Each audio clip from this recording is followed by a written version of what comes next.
Hello, everyone. Welcome. Thanks for joining us. I'm going to take myself off camera here just to make it easier on your eyes. But rest assured, I'll be here. And I am going to go ahead and get started right away. Actually, I'm very quickly going to, here we go. Just adjusting my screen. Give me a second. And make sure I get the right.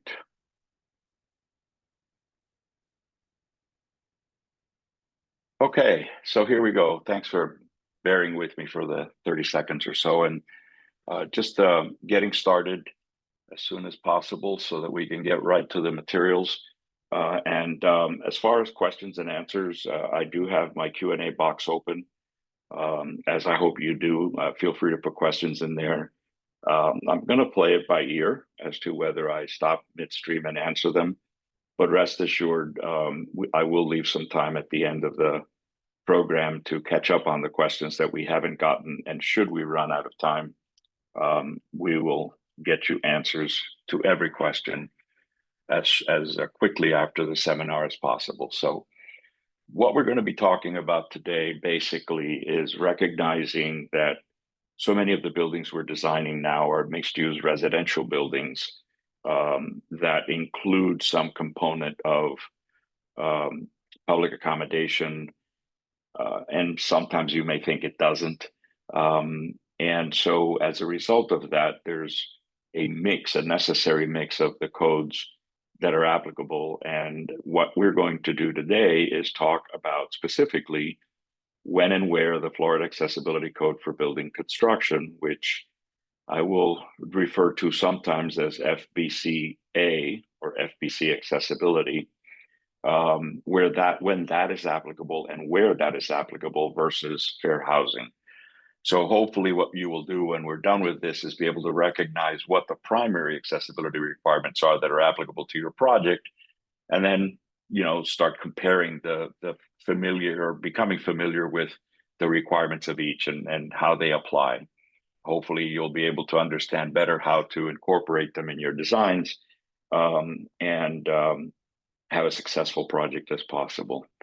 So I'll start by saying generally that because we're talking about mixed-use facilities that have a housing component, Fair Housing Act amendments is always going to be applicable. The real question is to what extent or to what portions. And you'll notice that I called it Fair Housing Act amendments because that is the actual formal name. Most people call it Fair Housing Act. But in reality, it's what we're dealing with. The design components are in the amendments that were added to the act after it actually became law. We'll talk about that in just a moment. What is going to be sometimes applicable to your project are going to be some combination of the Florida Accessibility Code for Building Construction and or the Americans with Disabilities Act. And I will tell you, just to begin, that even though the DOJ has not certified as of yet the Florida Accessibility Code as meeting the requirements of the current edition of the ADA, the requirements of that code are more stringent than those of the ADA. So you can be fairly confident that if you meet the Florida Accessibility Code, you will have complied with the Americans with Disabilities Act. The other things that may be applicable include the Uniform Federal Accessibility Standards, or UFAS. This will come into play when and if there is federal funding involved that makes you subject to the Section 504 of the Rehab Act. One of the positive things about this, if that is applicable to your project, is that as of a couple of years ago, US HUD actually determined that they would consider compliance with the 2010 ADA as a safe harbor for having met uniform federal accessibility standards. For those of you that aren't familiar with UFAS, UFAS is essentially almost identical to ADA, to the 91 ADA standards, the original ADA. It's just never been updated. And we'll talk a little bit about something that they did change in the 2010 that was meant to replace the UFAS, but it just hasn't. And then various versions of ANSI A117.1 to the extent that you choose those as safe harbors for your design. And these two little images on the right, essentially, I add for just the benefit of clarifying something. We are currently in the 2023 edition of the Florida Building Code. And the image on the left, the one with the blue background, is the cover of that binder if you buy it that way, or the cover of the PDF. But immediately behind that, you'll see the image on the right. And you'll notice the difference that it says 2012 Florida Accessibility Code for Building Construction. And I just want to accentuate that the Florida Accessibility Code for Building Construction is really a standalone statute. And the last time it was revised is in 2012. I do not foresee it being revised in any increment other than when the ADA itself is revised, because if it was to be revised, we would throw out any DOJ recognition of the accessibility code being compliant with the ADA standard. So that's why we're still on the 2012 version of the Florida Accessibility Code. That was when we updated it in Florida to comply with the 2010 ADA. And if you're not confused by now, don't worry, it doesn't get any harder.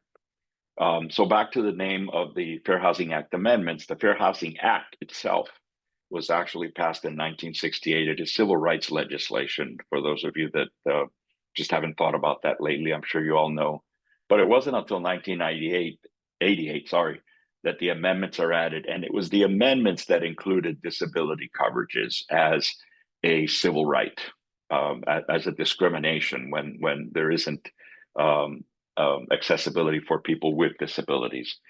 The enforcement of the Fair Housing Act is primarily through the U.S. Department of Housing and Urban Development, U.S. HUD, our good friends at the Department of Justice, the people with lawyers and lots of judges. But it's also enforced locally and at the state through state and local housing enforcement agencies. And of course, our all-time favorite, the private lawsuits, either in federal or state courts, depending on the jurisdiction. In Florida, the requirement for fair housing is found in Florida Statute 760. And that's just a reference for you if you ever want to go look at that and its applicability. Maybe you're having a bad time sleeping and you want to, get sleep enhancement that isn't pharmaceutical. This will do it. The reason I include this slide, other than information, is to share with you some very interesting language to sort of at the beginning of the seminar, because there is language throughout the combination of these standards that we're going to be looking at that seems to contradict itself. And here's the first one of those. You'll see in blue the word consistency being used. And it says, and you'll hear me say a little bit later, that the idea is that the Office of General Counsel, this is for the state, has consistently interpreted the provision in the statute to require the local building official with authority over building construction to review plans and specifications to determine consistency, not compliance, consistency.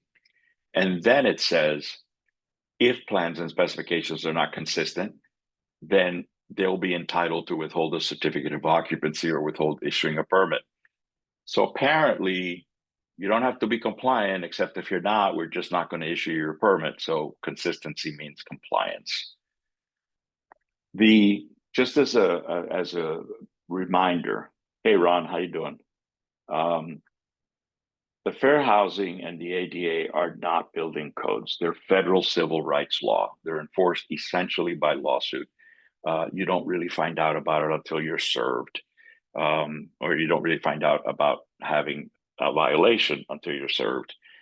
But the reason I bring this up is that these are laws that, with the particularly the fair housing, really have scoping built in. The federal housing, the FHA has scoping built in. We'll talk about how later. The ADA does now. It did not originally, but they differ from other documents like the ANSI A117.1, which is a standard. A standard does not include scoping. And I know some of you may have run into this before where you'll have some building official tell you that I like to pick on benches. So that's the example I'm going to use. Provide compliant benches in accordance with ANSI A117.1. And the thing is, A117.1 doesn't scope when and where you're supposed to provide accessible benches, or for that matter, how many. That has to be found somewhere else. It is not in the ANSI. So if your building code does not specifically say it, and don't be misled by the building officials that'll tell you, well, it's referenced in the building code, therefore it applies. That isn't incorrect, but the applicability is what you have to understand. It is referenced, and what that means is that if that building code within which it is referenced has a specific requirement for accessible benches, then the A117 standard for benches will apply. If not, it may be referenced, but there's no bench requirement. Got it? Only the Florida Accessibility Building Code is itself a code. In other words, it's enforceable by the building department. It's enforceable by site inspections, by building code officials, et cetera, et cetera, et cetera. The ADA itself and the Florida Accessibility Code rarely apply to housing if it's purely housing, but it doesn't mean you can ignore them, because any areas, any discrete areas of public accommodation within the housing have to comply. And we'll talk a little bit about some situations where that is the case momentarily. What's important to understand is that fair housing distinguishes between dwelling units and common areas, with applicability and requirements that are different between the two. The easiest way to explain this is that the common areas is where accessibility is required. The dwelling units focus more on adaptability rather than accessibility. The difference being something that has to be accessible is accessible going in. So I'll use bathrooms as an example. You need to have grab bars. The grab bars have to be installed. Something that is adaptable doesn't have to be accessible going in, but it has to be ready to be adapted. So in the case of the grab bars, staying with that example, the fair housing requires you to put backing in the walls where in the locations where grab bars would need to be installed, where someone to need them, but you don't have to install the actual grab bar. So therein lies the difference. And I'll take one question that I've got now from Mr. or Ms. Anonymous. You thought the A117 was a code because it was reference used by the FBC. It's not. The FBC references it as being applicable, but you have to look at the FBC to set the scoping standard. So when it would be applicable would be when in the FBC you would have to stay with benches, if you would have a reference that says provide minimum of 5% accessible benches compliant with, the A117 standard. That's what makes it accessible, or that's what makes it applicable. Okay, so no, FACBC does not apply in a purely residential setting. And I've got a follow-up question which says, which applies to a condo-tel. So purely residential means that it is not transient housing. A condo-tel provides transient housing. Once you've got transient housing, that becomes a public accommodation. We'll talk a little bit more about that in a few slides, or not directly about that, but it'll give you background that'll help answer that for you. So when it comes to fair housing, let's talk about something interesting about fair housing scoping. Fair housing uses the term covered multifamily dwellings. that term implies that that dwelling has to comply with the requirements of fair housing. If it doesn't, it's not covered. It's not a covered dwelling. But the requirement applies only to buildings designed and constructed, here's the operative term, for first occupancy after March 13, 1991. Okay? A covered multifamily dwelling is in buildings with 4 or more units. If the building has, and it doesn't matter whether they're stacked or they're horizontal, so you could have 4 side-by-side townhomes, it's covered. You can have 4 stacked units for 4 floors, then they're going to be covered units, but only if there's an elevator. So when you've got a building that has more than 1 floor, or a dwelling unit that's on more than 1 floor, if the building has an elevator, all of the units within the building are considered covered units. And if the building does not have an elevator, only the ground floor units of that building are covered. So in my poor example a moment ago, admittedly, if you've got 4 stacked units, in fact, all 4 of them are not covered. The ground floor unit is a covered unit. Second, third, and fourth floors are not considered covered units because they're not accessible by an elevator. So here the requirement is not that you must provide an elevator, but rather that the applicability occurs if you provide an elevator, which obviously is different from Florida Accessibility Code, which basically says anything has to have vertical accessibility. Not the same thing, okay? What is not covered are detached single-family homes, duplexes or triplexes, or multi-story townhomes. Now, let me explain that one a little bit better. Multi-story townhome has applicability to the first floor of the unit only. In other words, let's say you have a 2-story townhome, and a typical layout of this would have living, dining, kitchen, maybe a half bath on the ground floor, and then the bedrooms and the bathroom, the full bathroom on the upstairs floor on the second level. That second level is not considered a covered unit.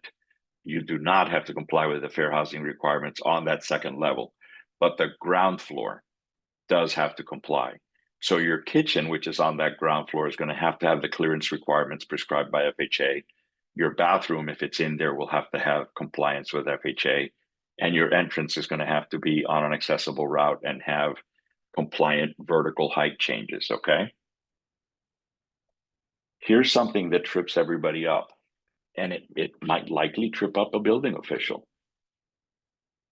If a building was used previously for any use, non-residential or residential, such as a warehouse, an office building, a school, all those really old schools that are now being converted into very, very expensive lofts. If that building was built and occupied prior to March 13, 1991, fair housing will not apply. It only applies to buildings that are put into occupancy after first occupancy into March 13, 1991. So that old issue of, when repairs to a building, when you've got a change of use, you've got to come into compliance fully with current codes, that's a building code thing. For fair housing, that does not apply.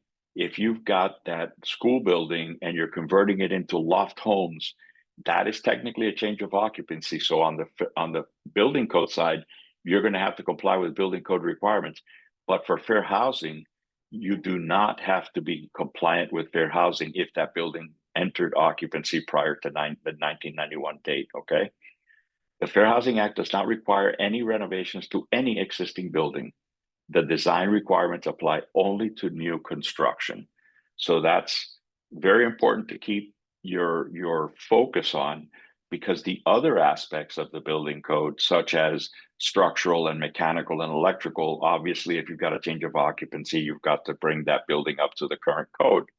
So keep that in mind. For fair housing purposes, it is not applicable. Let me try and get into a couple of these questions. Sandra, do nursing homes apply as multifamily housing? No, nursing homes are considered transient Let me not answer that so absolutely. Mostly they will not. You will have to comply with Florida accessibility code for building construction. There may be some exceptions, but it's very doubtful. And we'll talk a little bit about a change that happened in the 2010 ADA standards a little later that might help answer even further this question. Alejandro says the townhouses would need to comply even if fee simple and non-rental. Yep, absolutely. And the latest guidance that I've heard from HUD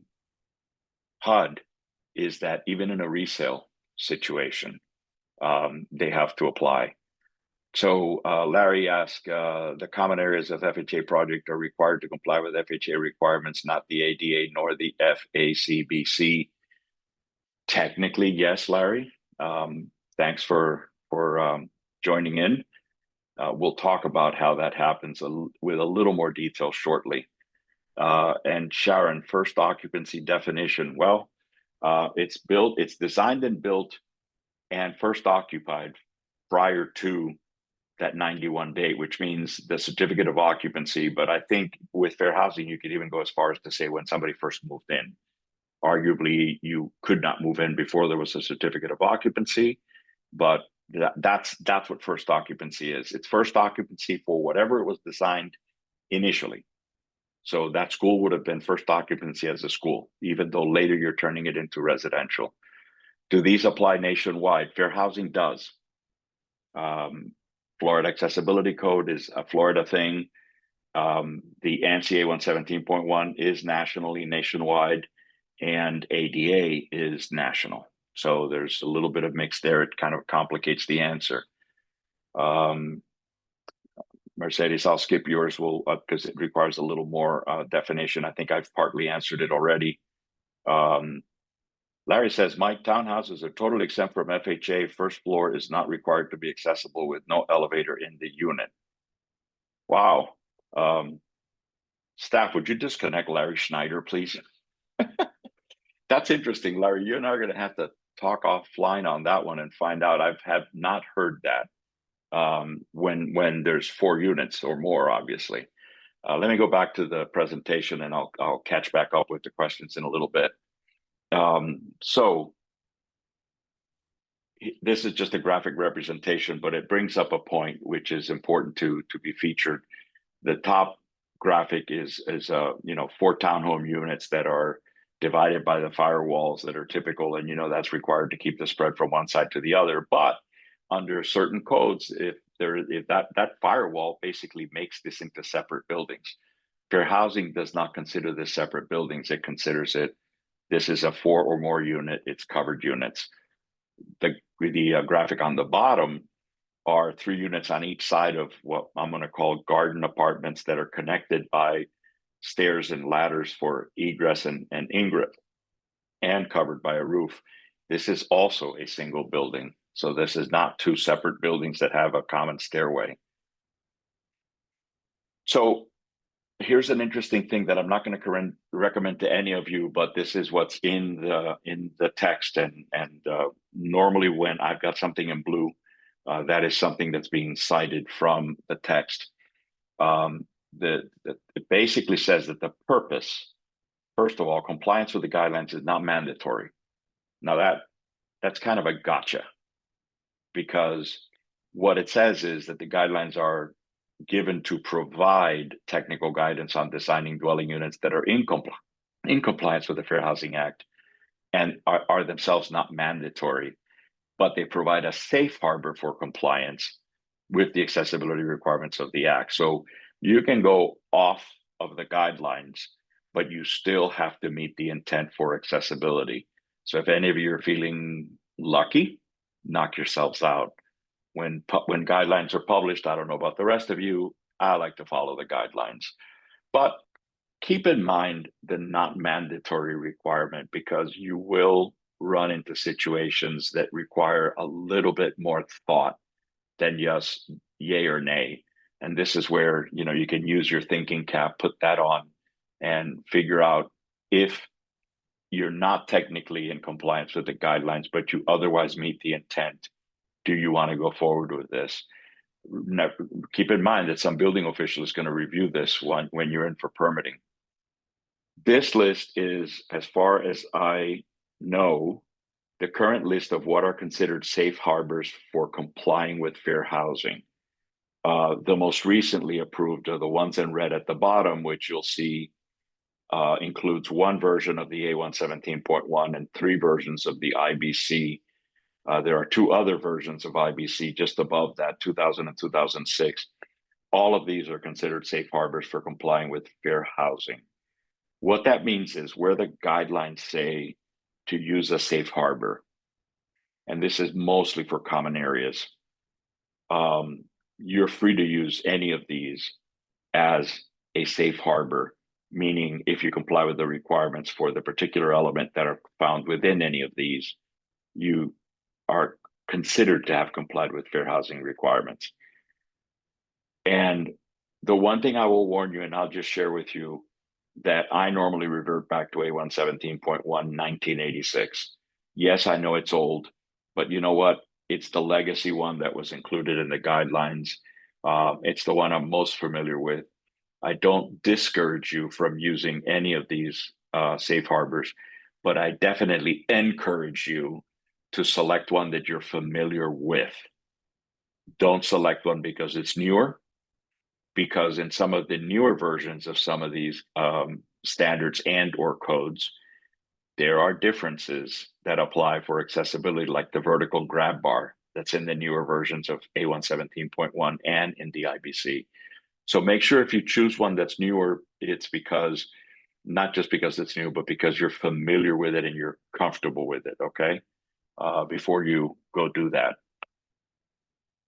I've already talked about the differences between accessible versus usable and or adaptable, which is the concept just that the individual element doesn't need to be accessible, but made readily adaptable when needed by a user. That's an important distinctions that the fair housing makes, as opposed to ADA, which is an all-in or nothing. It has to be accessible, period. The intent of the fair housing is to have usable, adaptable units. And that's kind of a kinder, gentle adaptability requirement, or I should say accessibility requirement. And it allows reasonable modifications.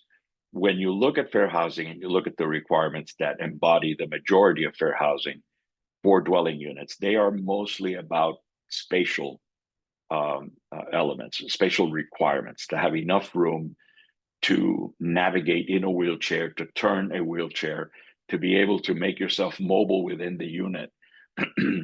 And going back to the grab bar example, if you need to have a grab bar at some point, it's to have the construction be ready to accept a grab bar so that you can install one that will be able to be installed onto something that is capable of supporting it. Reasonable modifications are for the resident to make. There's not a requirement that the builder make a reasonable modification. They may want to, but specifically, it's the ability for a resident or a buyer to be able to make modifications that are reasonable, that are applicable to them, okay? In a rental situation, this then extends to the landlord. The landlord and the manager, they might require, or they can require, and probably should, that the modifications be completed professionally, following the building codes, et cetera, but they cannot deny you the ability to make a reasonable modification. They can even require you to return the unit to the state it was in before you made the reasonable modification. They just can't say no. And by the way, residents in that type of situation can also request modifications to be made to public and common use spaces. Here, there's a little more latitude to the landlord and manager because they have a responsibility to simultaneously consider the impact on other residents, but you can still ask for that. I'm going to fly right past this one. This is the typical notice or section that's in every building code that allows you to find compliance alternatives, to find alternate ways or materials or means to solve for a particular, in this case, accessibility requirement. So feel free to use that, but remember that when you do that, the burden of proof that you are actually in compliance falls on you. So getting a little bit more into the meat of the Fair Housing Act itself, there are 7 requirements. That's the term used in the guidelines.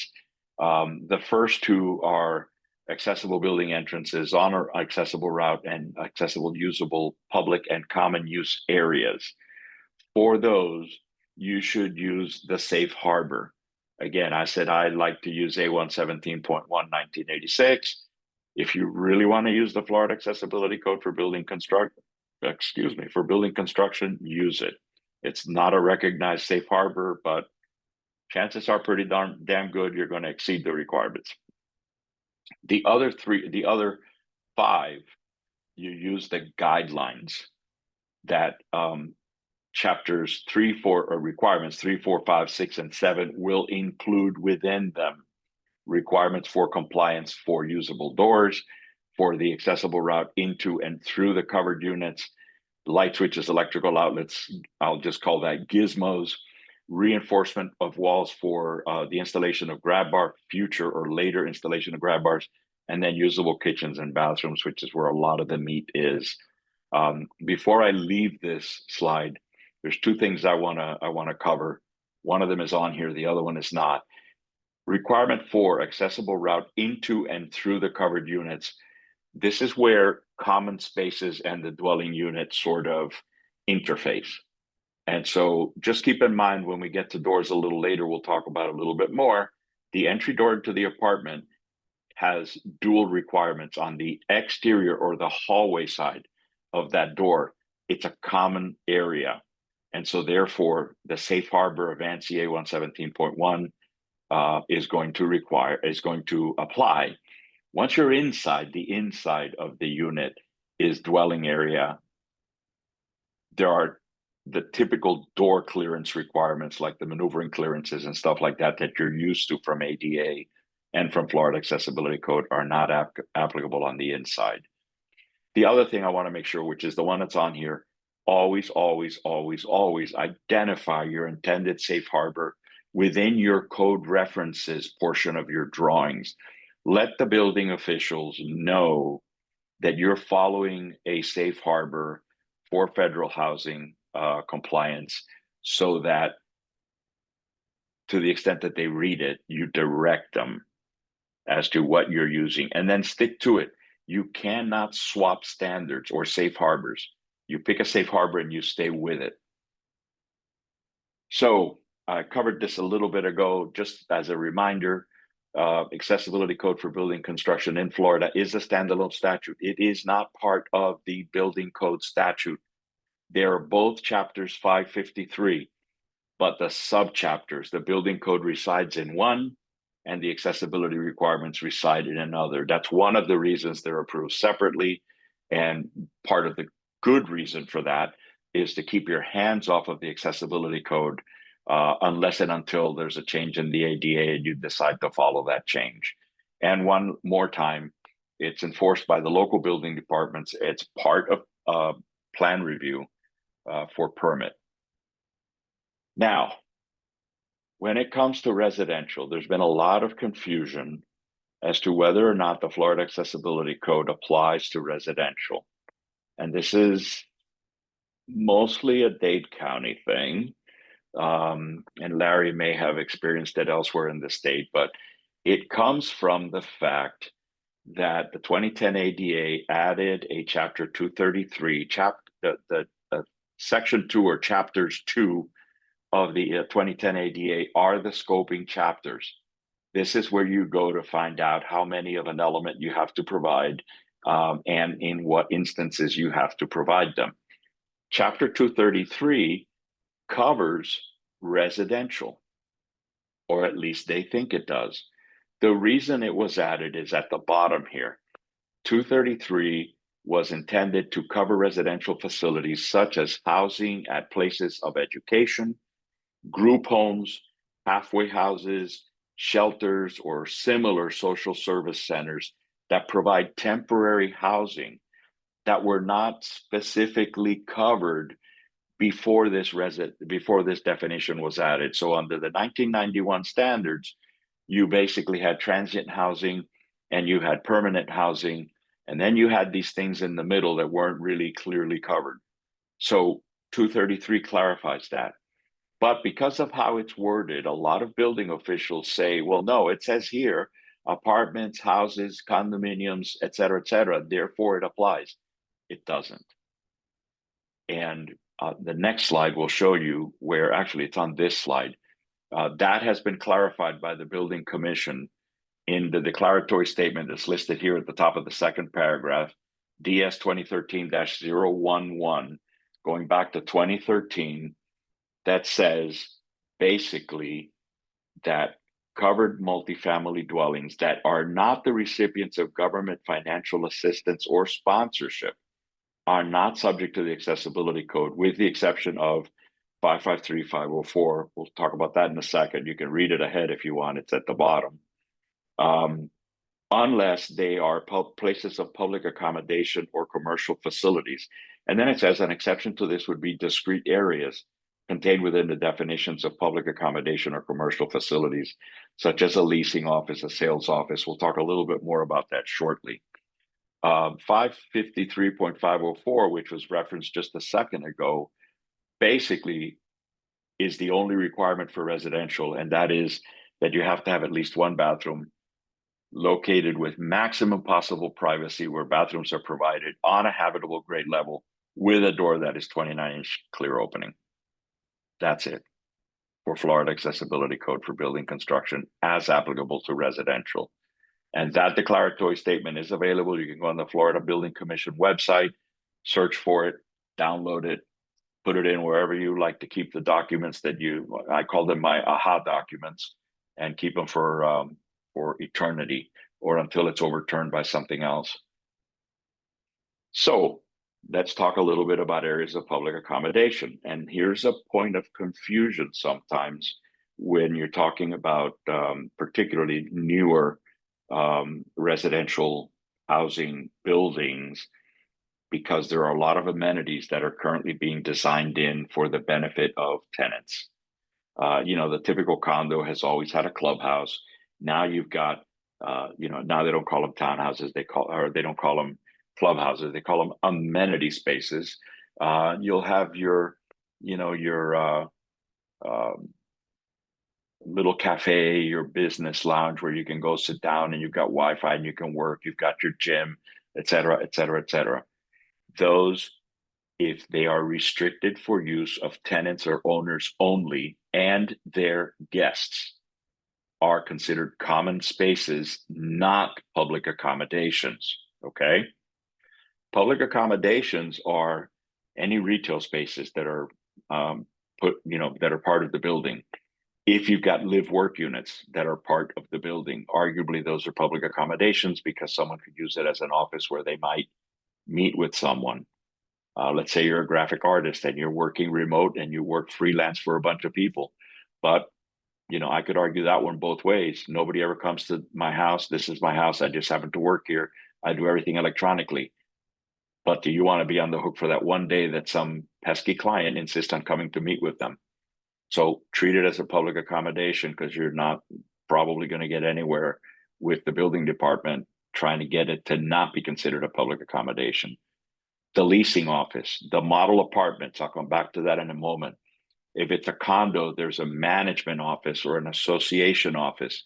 If there aren't any of those, the building engineer's office, any kind of housekeeping space, if they are subject to visitors like salespeople, that salesperson that comes in to sell you that big honking 60-inch diameter roll of toilet paper that you put in your toilet stall and you never have to change for 5 years. If that salesperson comes calling on you, wherever they're going to meet with you is a public accommodation. And then, of course, access from the site and to and from related accessible parking. Those are public accommodations where Florida Accessibility Code applies. They're subject to Florida Building Code accessibility and ADA. So keep that in mind. Model apartments. Getting to the model apartment So the route from the leasing office and the model apartment, or the sales office and the model apartment, that's a public accommodation. Getting into the model apartment, that's a public accommodation. Inside the model apartment, the fair housing dwelling unit requirements apply.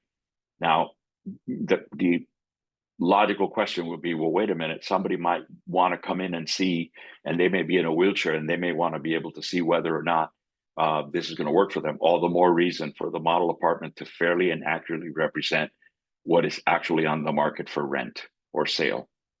So the public accommodation stops at the front door of the model apartment. If there are bathrooms that may be used by someone coming to the leasing office or the sales office or the model apartment, that's a public accommodation. Okay? Keep that in mind. Now let's get into more of the meat. Requirement 1, accessible building entrances on an accessible route. Actually, let me see if I can hit some of these questions while I'm at it. Mercedes, when you say nursing home, do you refer to assisted living facilities? Yes, I'm going to say that that is going to be, in most cases, a public accommodation. If a hotel, Dean asks, if a hotel is built before 1991, does the renovation of the hotel at 1991 need to comply with FHA since the occupancy stayed the same? Well, a hotel is not residential, so FHA would not apply. This would be covered by whatever the accessibility code that is applicable in that area, because that's transient housing.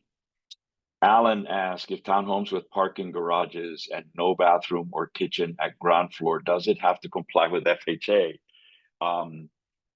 Only the entrance would have to, and I will get back to all of you after I kibitz with Larry about this comment he made a little while ago about no applicability for townhouses, and find a way to publish it to all of you if in fact townhouses, if I'm incorrect about townhouses and they're not required to meet FHA. Dean says, sorry, after 1991. I don't think that changes my answer to you, Dean. If it does, please put it back in later. How does Architectural Barriers Act of 1968 fit in? The ABA, quite honestly, I mean, I'm obviously aware with it. Can't say that I've ever even worked with it because ADA answers most of the requirements that would be, pertinent in ABA. And if you're designing in Florida, you're going to have to meet Florida Accessibility Code anyway, because that is a statewide building code. Larry Schneider, in 2024, it's not an issue for first occupancy. Okay, thanks, Larry. Not a clue what you're talking about. maybe we can get a little more meat to that one. Christina, local jurisdiction is requiring residential to have stem walls and be 21 inches above grade. Does this violate the Fair Housing Act? No, but you will if you don't provide an accessible route into that residential. George or Jorge, would short rental units comply with ADA inside the units? You're talking about short-term rental units? Yes, that's actually considered transient housing, and it would be ADA. Verna, does this also include military housing? Military housing is what UFAS was written for. So good luck with that. That sucker is about 40 years old and never been updated. But it would not be, the precedence would be for UFAS compliance.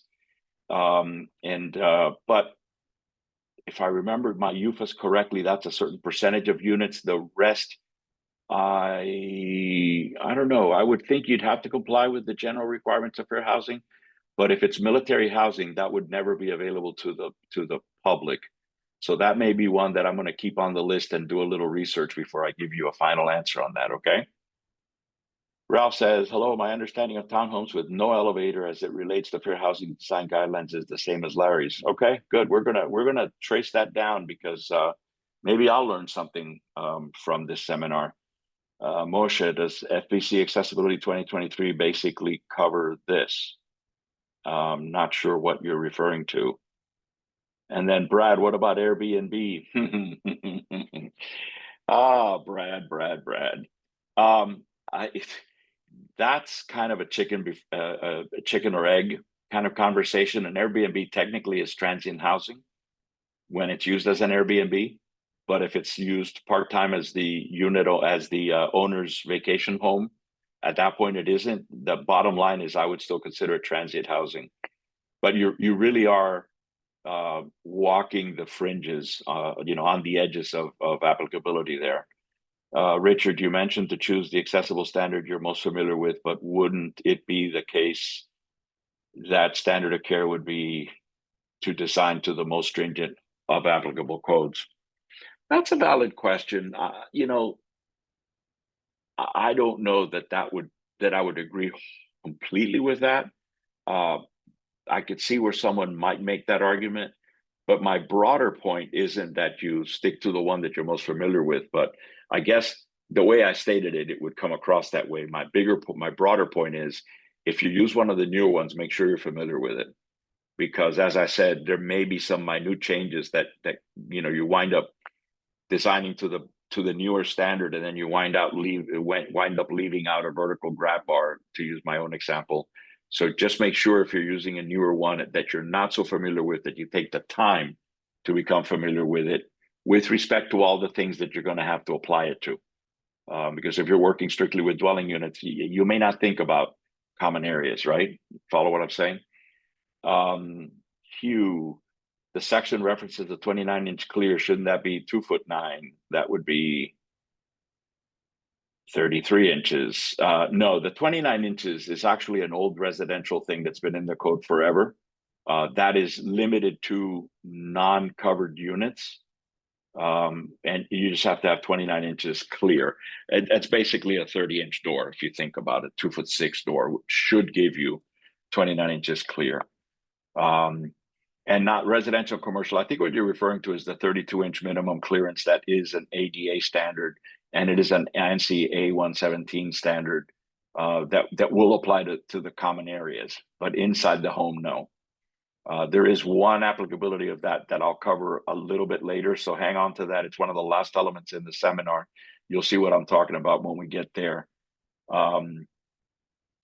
Let's see, Anonymous, are kitchens in condo clubhouse facilities subject to accessibility requirements? Clubhouse facility is subject to fair housing for common areas. So an indirect answer might be A117.1 is going to be the applicable one. But yes, generally, I want you to understand that the kitchen in the condo clubhouse, because it's tenant use only, is not under ADA, but rather under fair housing. You're going to have to use whichever safe harbor you choose for your common areas. And I think you're going to find that most all of them are going to have the same requirements. Robert, is an exterior pool located at an amenity center required to be accessible? Yes. And we're going to talk a little bit more about that later. When we talk about parking, we talk a little bit about what happens with remote facilities. And Renee, our single family homes used as Airbnb required to comply with ADA. Wow. That probably gets the top two of the best questions answered today. I'm going to say that the definition single family home is going to govern, and I'm going to say no. But I could just as easily change my mind. You ask a really good question. Let's think about that a little bit more. And by the way, other folks that are on here, if they have an opinion, you're welcome to put them in as a question. And as I get to it, I'll share that. Let me go back to the presentation and move it a little bit further. So requirement one, which is accessible building entrance on an accessible route. You got site to building or to the dwelling unit entrances, and then between site elements. So it starts to address the pool issue. The common elements are going to be the lobby, the gym, the multipurpose room, pool, recreation areas, which would include an outside pool or an inside pool, corridors, toilet rooms, mail rooms. You're going to use the safe harbor, the fair housing safe harbor for those. Public accommodation, a live work unit, a retail or a mercantile space, leasing office, bundle apartments, management offices. Here you're going to use the FHA safe harbor, but you're also going to have to use the Florida Accessibility Code for building construction. In most cases, that's going to be the more stringent. So here you've got a blend, okay? Let's talk about requirement two. And we're going to talk about parking requirements first. I don't want to start a rebellion here. I know we're getting close to election day, but one rebellion per year is enough. But I want to share something with you that we tend to forget, especially those of us that live in Florida, because after all, we do live in Florida. And that is the size that is required for a compliant, accessible parking space. I know of no place in the universe, so I'm even going beyond the globe, in the universe, other than Florida, where that space has to be 12 feet wide, 144 inches. Okay? No place. Anybody know of one? Let me know. The standard accessible space in ANSI, in every other state but here, well, maybe I should exclude California because that's a weird state, so I don't know what they require out there. And fair housing is 96 inches, 8 feet. Okay. Van spaces require 132-inch minimum. So even a van space is narrower than the Florida requirement for cars. Why am I saying this? Understand that 12-foot wide spaces, 140-foot wide, 144-inch wide spaces are not the universal requirement. If you have a building that is purely 100% residential and Florida Accessibility Code for building construction doesn't apply, I'm going to go out on a limb and say that you are perfectly okay designing accessible spaces that are 96-inch minimum in width, except that you're going to have to provide at least one that is Florida Accessibility for building construction compliant, because you're going to need at least one space for someone that's going to visit. I don't know of any housing project that isn't going to have some area of public accommodation. Even in the most minimal situation, you're going to have a manager's office. So you're going to have one. You may have to have more than one. What I normally recommend to clients is, if you have, say, a retail live work residential situation, calculate the number of spaces that are required for the commercial, I'm going to use that word generically, which would include the live work and the retail. How many spaces are you required by the local zoning code to provide for that use? And then apply the ADA standard percentages based on that number and make those spaces 144 inches wide. The remainder of the spaces, you can make 96 inches wide. Now, that's to comply with the code. I'm going to sit here right now and tell you you're going to have a hell of a fight with the building official, and these accessibility sewers. I think I'm talking about sewers as people that file suits, not the other sewer, although in this case, those could be taken as synonyms, are going to look at that and they're going to say, aha, where there's smoke, there's fire, there must be a problem, and you're going to get in trouble. Here's the element that I think to me is critical. If for this to really work, the area that is restricted to tenant use only has to be segregated from the rest of the common parking. So multi-use buildings today, more often than not, everything has some sort of card key or key card access. They're not called key cards anymore. They're called fobs. I don't know who the hell thought up that name or what it means, but fobs. You use fobs to access the amenity spaces, the units, everything. If you've got a situation in one of these towers where you've got a ground floor parking area that's dedicated to the general functions of the building and maybe the residential and the retail, and then once you get to that ramp, from that point on, it's tenant only, and it happens to be barricaded off so that you need fob access to get into it, there's your segregation. But keep that in mind. It's just so that you know that 144 is not etched in stone. The other thing to be aware of is that the number of spaces that are required by fair housing is not necessarily always the same as what is required by Florida Accessibility and or ADA. So fair housing says that you are required to provide 2% of the number of spaces serving covered units. What that means is whatever the total number of parking that is required is based on the local zoning requirements for the apartments. Keep in mind that different municipalities have different number of spaces per unit. You know, if a 1-bedroom unit, you might have a 1 space requirement. 2-bedroom unit, maybe it's 1.5. 3-bedroom, maybe it's 2, or any other combination. If you use that minimum number of required spaces to calculate the total number of spaces required for serving the covered units, then take 2% of that. That varies from Florida Building Code accessibility and ADA, which says, it doesn't say 2%, but it's roughly 2 to 4% of the total parking provided. Total, not what's required. Now, I said 2 to 4. The reason for that is simple.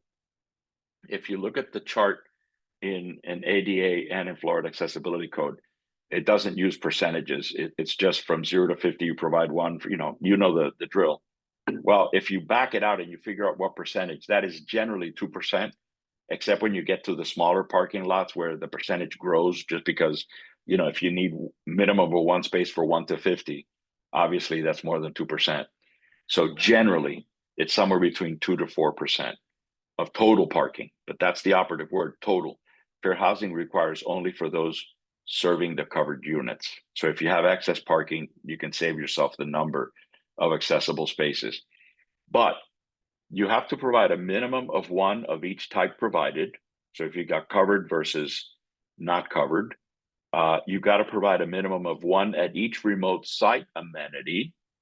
So for that pool that's out there, you've got to provide 1 over there. Or if you've got a clubhouse that's away from, let's say you've got a multi-building site and the clubhouse is out in the boonies, you've got to provide 1 there. You've got to provide a visitor parking. If it's provided, you have to provide a sufficient number. Now, I love words like sufficient. Sufficient to me may not be sufficient to you. That's all it says. And you need to provide access to grade level entrances of covered dwelling units, and then a minimum of 1 at the sales and rental office. To that question about the pool a little earlier, the broader answer is that if that pool is remote, then it has to be on an accessible route from every element of the project, which means that you have to extend that route out there. And you have to put a parking space, a minimum of 1 parking space out there. Now, to me, that's not a hard and fast absolute rule. I think it depends on how remote that pool is. If that pool is adjacent to the building, you still have to provide an accessible route to it. But if you can get a parking space to serve the building and the pool because they're next to each other, that might work out. I don't like to give those hard answers because every site is different and every design is different, but keep that in mind. So the moral of the story is that if you use the fair housing, and in my legal work where I'm acting as expert witness, these big multi-purpose buildings, condos, the plaintiff's experts typically throw everything they can at you, and quite often they use problems with accessible parking as an excuse. And so a lot of times it's the insufficient number provided. I will go and cross-check the parking calculation to see if, for instance, there are a space short. If I can figure it by FHA and you wind up that you don't need 1 space, you need 1 space less than what you would need under Florida accessibility, that favors my client. So that's why I look at it. I will tell you that the calculation is not significantly different in the number of spaces, but it does grow as the number of parking provided for the particular project increases. So it's always good to check, and just to be sure. Finally, before we move on, the FHA does not require fan accessible spaces, but it does recommend that when possible, it should be provided. It's not a requirement in fair housing. I'm going to go 1 more or 2 more slides and then come back to questions which are building. Okay, so requirement to accessible and usable public and common use areas. In mixed uses, you can, and in fact, you're going to have to mix standards. But always remember that any commercial or public use has to meet the Florida building code. Okay, so if you've got a use that you are thinking is a common area and you're going to use, say, ANSI A117.1, but that use is commercial, forget, there you have to use Florida Accessibility Building Code. All right, so keep that in mind. I mentioned this a little while ago. If the uses are properly segregated and the fair housing standards are less, you can use that to your advantage. But you have to make sure that you are, first of all, that they're properly segregated and that the design accounts for that segregation. What the client does after they take possession of the building is a whole other problem. So now let's talk about accessible routes. This is now getting into doors. Let's see. Let's take a couple of questions here. I have a condo owner in a building built in 65. The owner is now in a wheelchair and wants a ramp to access her unit, which has a 3-inch step in front of her from an exterior catwalk. The building has denied the request to install the ramp, even though it will not have a negative impact on neighbors. Can she require them to allow it? Absolutely. I can recommend the law firm of Dewey, Screwham and Howe. They will, I think, gladly take her case, because I think that is borderline on a civil rights violation under fair housing. Now, as I say that, what she thinks is a negative impact and the manager thinks is a negative impact is going to have to be considered. There may be something the manager is thinking about that you or she hasn't thought about, and or it doesn't necessarily mean that the manager is being obstinate. Okay. Let's see. Erkan, doesn't fair housing require 31 and 5/8 clearance at doors? Those are doors. We will talk about those in a minute. Actually, less than a minute. It has to do with doors inside the unit. There is a greater allowance for that dimension. DOD follows ABAG, not ADA. That may cover. That question moved on me. That may cover military housing. DOD also follows unified facility criteria. Yeah, those are. I'm not familiar with unified facility criteria. I wonder if that might be a DOD terminology, but I would suspect that they're essentially going to be similar, very similar, and would not lose that similarity until they start getting spread apart in dates of when they were renewed or when they were last updated. Just because UFAS is, what is it, 30 years old now? So not the greatest standard in the world. Actually, the residential and the dwelling unit requirements that were added to the 2010 ADA when it was revised were intended so that UFAS could go away and ADA would be applicable, and it just never went away. Thomas says short-term rentals do become subject to accessibility requirements. They're being offered to the public. Yes.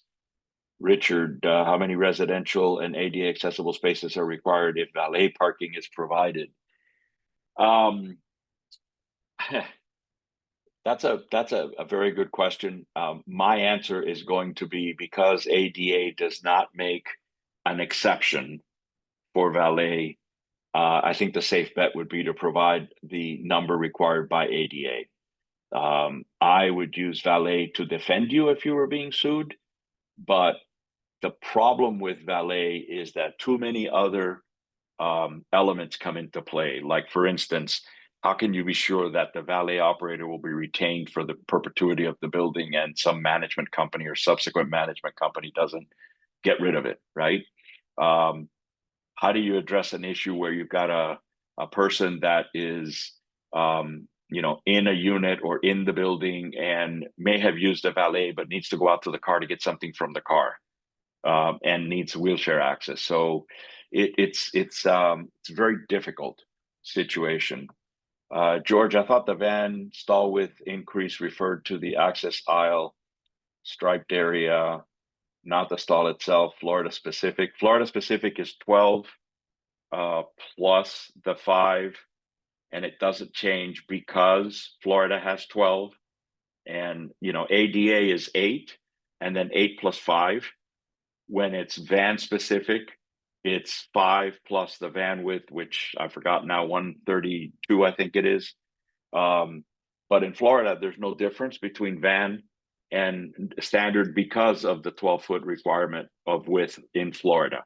The only thing that you have to be cautious with, different than van or different than cars in Florida, are two things. One is you have to have the van accessible added sign to that space, and you need to make sure that the height requirements for vans are met, and that they're met if you're inside a parking structure, that they're met from the entrance all the way to the space and out. So that's usually a problem with the low hanging beams that are typical with parking garages. So you got to be careful with that. Comment: my federal design projects through the COE on military installations uses 2015 ABA standards as required. Yeah, that's good. It could also depend on the contracting authority. Yeah, you're absolutely right. That when you get into that, because the federal government is so broad, and agencies tend to try and create their own standards, you're going to have some variation. Eduardo says, please clarify response to accessible pool in an R2 project. Does the pool itself need accessibility, i.e. lift or ramp? I would say no, because the pool accessibility requirements come into play with 2010 ADA, which really would not be applicable to an R2. That's residential. Fair housing has no pool accessibility requirement itself. Larry, Florida spaces only at the leasing office. Guest accessible spaces can be 96 for FHA, applies to those spaces. In the real world with FHA compliance, however, everyone I know makes their spaces. Yeah, I agree. And honestly, unless you want to pick a fight with a building official, that's essentially what you're going to do. I like picking fights with building officials, but that's just me. In Georgia, 5-foot handicaps access lane is standard with 9-foot parking space for ADA. There you go. So Georgia has a 9-foot requirement. That's 108 inches. Great. But hey, at least the access aisle stays at 5. Bennett Schumann, holy cow. Hey, Bennett, haven't seen you in a long time. On the accessible route for public accommodation within a mixed-use condo, 3-story, an elevator was provided. Oh, God, Bennett, I want to get back to you on that one. This thing is a paragraph. I will answer it. Just let me move on so I don't get too far behind. Rush, does Florida Accessibility Code have any similar stipulations for type A and B dwelling units? There is in the Florida Accessibility Code mention of type A and B, but it's not exactly the mention that is in fair housing. So yes, there is mention of it. It's a different requirement. Let's just leave it at that. California Building Code requires 148 inches wide minimum for vehicle spaces serving van accessible, electrical vehicle charging stations, and have adjacent access aisles. See, I told you California is strange, but it is 144 for accessible for van accessible spaces, and that makes sense, because ADA, I think the van accessible space requires a wider aisle. I'm forgetting now the width of that aisle, but it just incorporates. You keep it at 5, you put more space, you put more area in the space.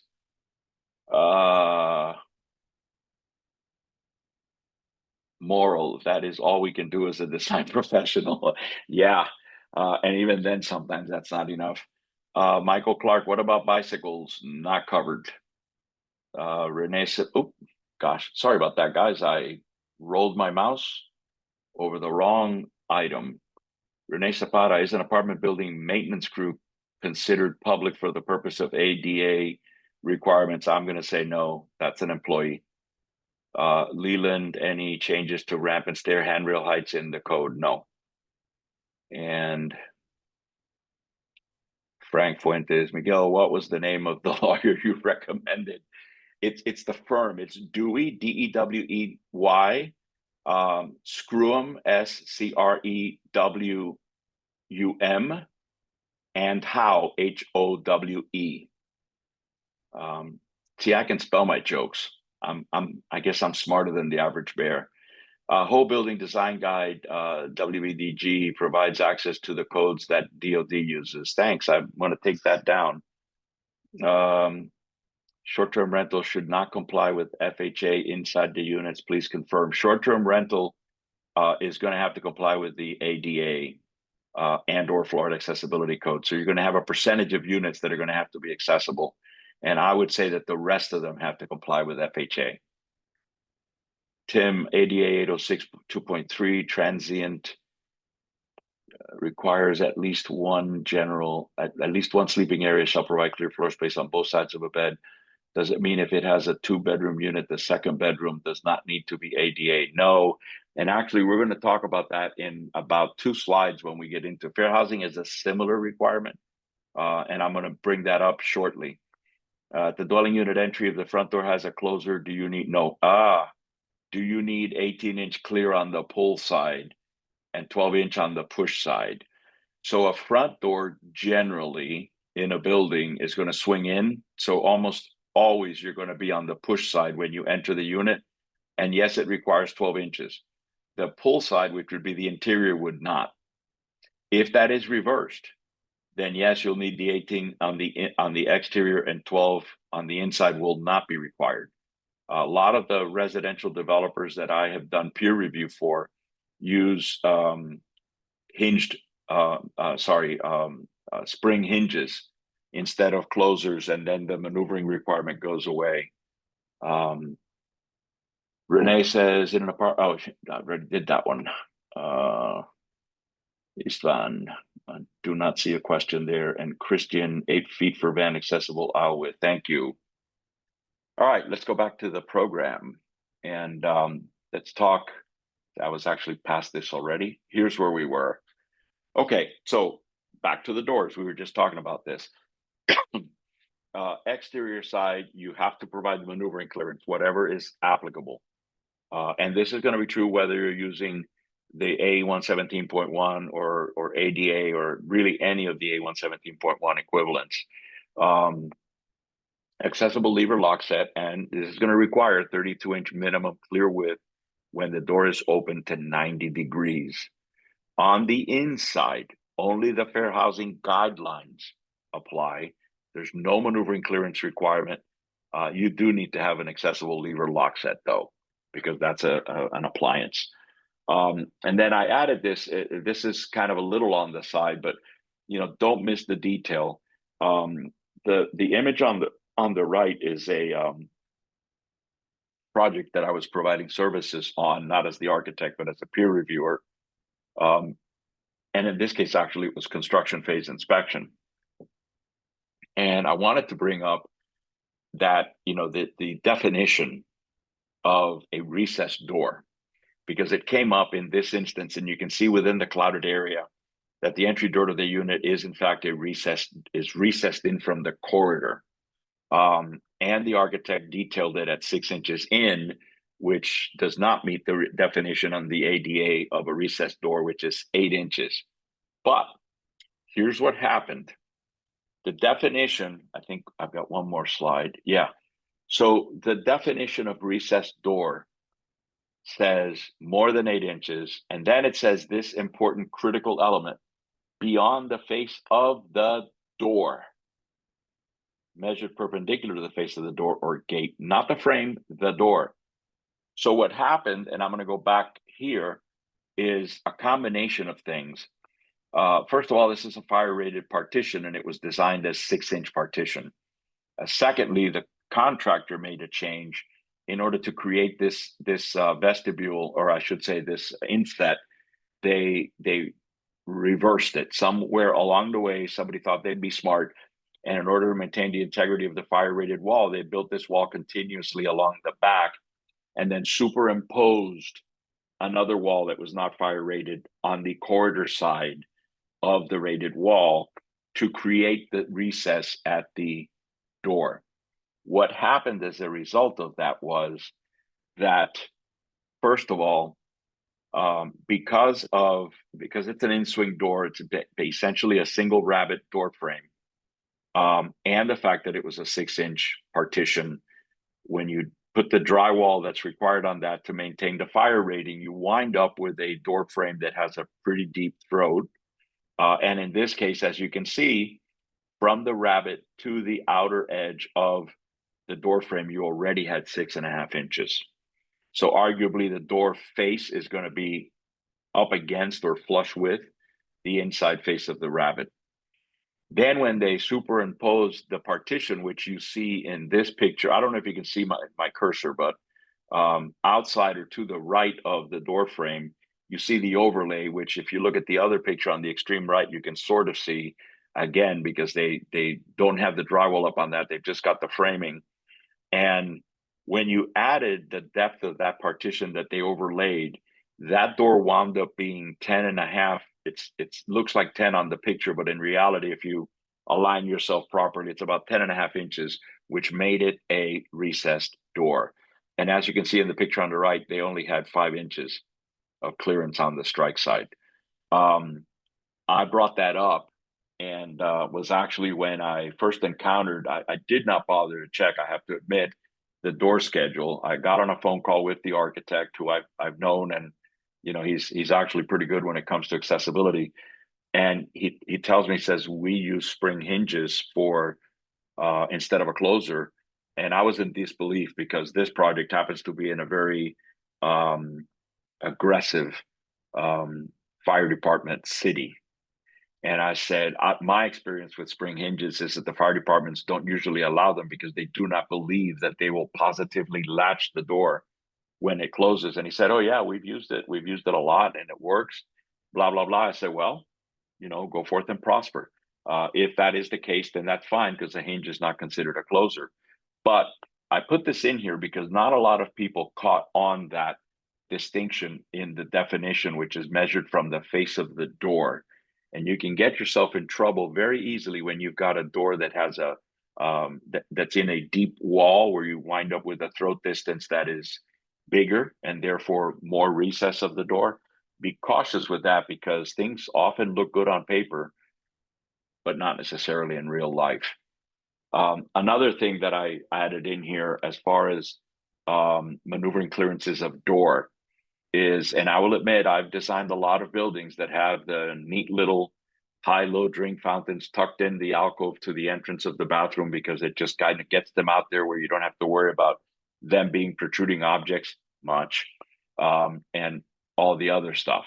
But you got to be careful because, again, while it looked good on paper, when I went out there to look at it, this is a residential building. And you can't tell too easily from the image because it's outside of the image, but the bathroom doors, one on each of the two sides, where the picture's taken from, you're approaching the bathroom door from the hinge side and the door swings in. When you figure or calculate the maneuvering clearance for the door that is required in this instance, you can see that it's a minimum of 42 or 54 if it's provided with a closer, which these are because they're gang bathrooms. And what happens is all of a sudden, those drink fountains got in the way and it's hard to read the image, but that edge, the near edge of that drink fountain is 37 inches from that wall that the door is in. And as you can see from the image, the protrusion of the drink fountain causes the drink fountain to overlay and overlap, I should say, the clear floor space of the door that is required to project perpendicular to the door. So the 42 or the 54, whichever way you wind up using it. So be very careful with these little things because this is the kind of detail that gets away from you. And all of a sudden you've got a non-compliance. Here are some other instances. There is the perennial trash dispenser. And I had someone say, well, what if it's not a protruding object? I said, well, we're mixing requirements here. This may or may not be a protruding object. This one I think actually was, but whether it is or isn't, the reality is that it is in the maneuvering clearance required for that door. And those maneuvering clearances, and Larry may disagree with me on this, but maneuvering clearance to me is hard up against the edge of the door and or the wall that it's in, and it is absolute from the ground level to 80 inches above finished floor. So there can be nothing in that space, whether it protrudes more than 4 inches or not. And to me, this is a protruding, not a protruding object, a maneuvering clearance violation.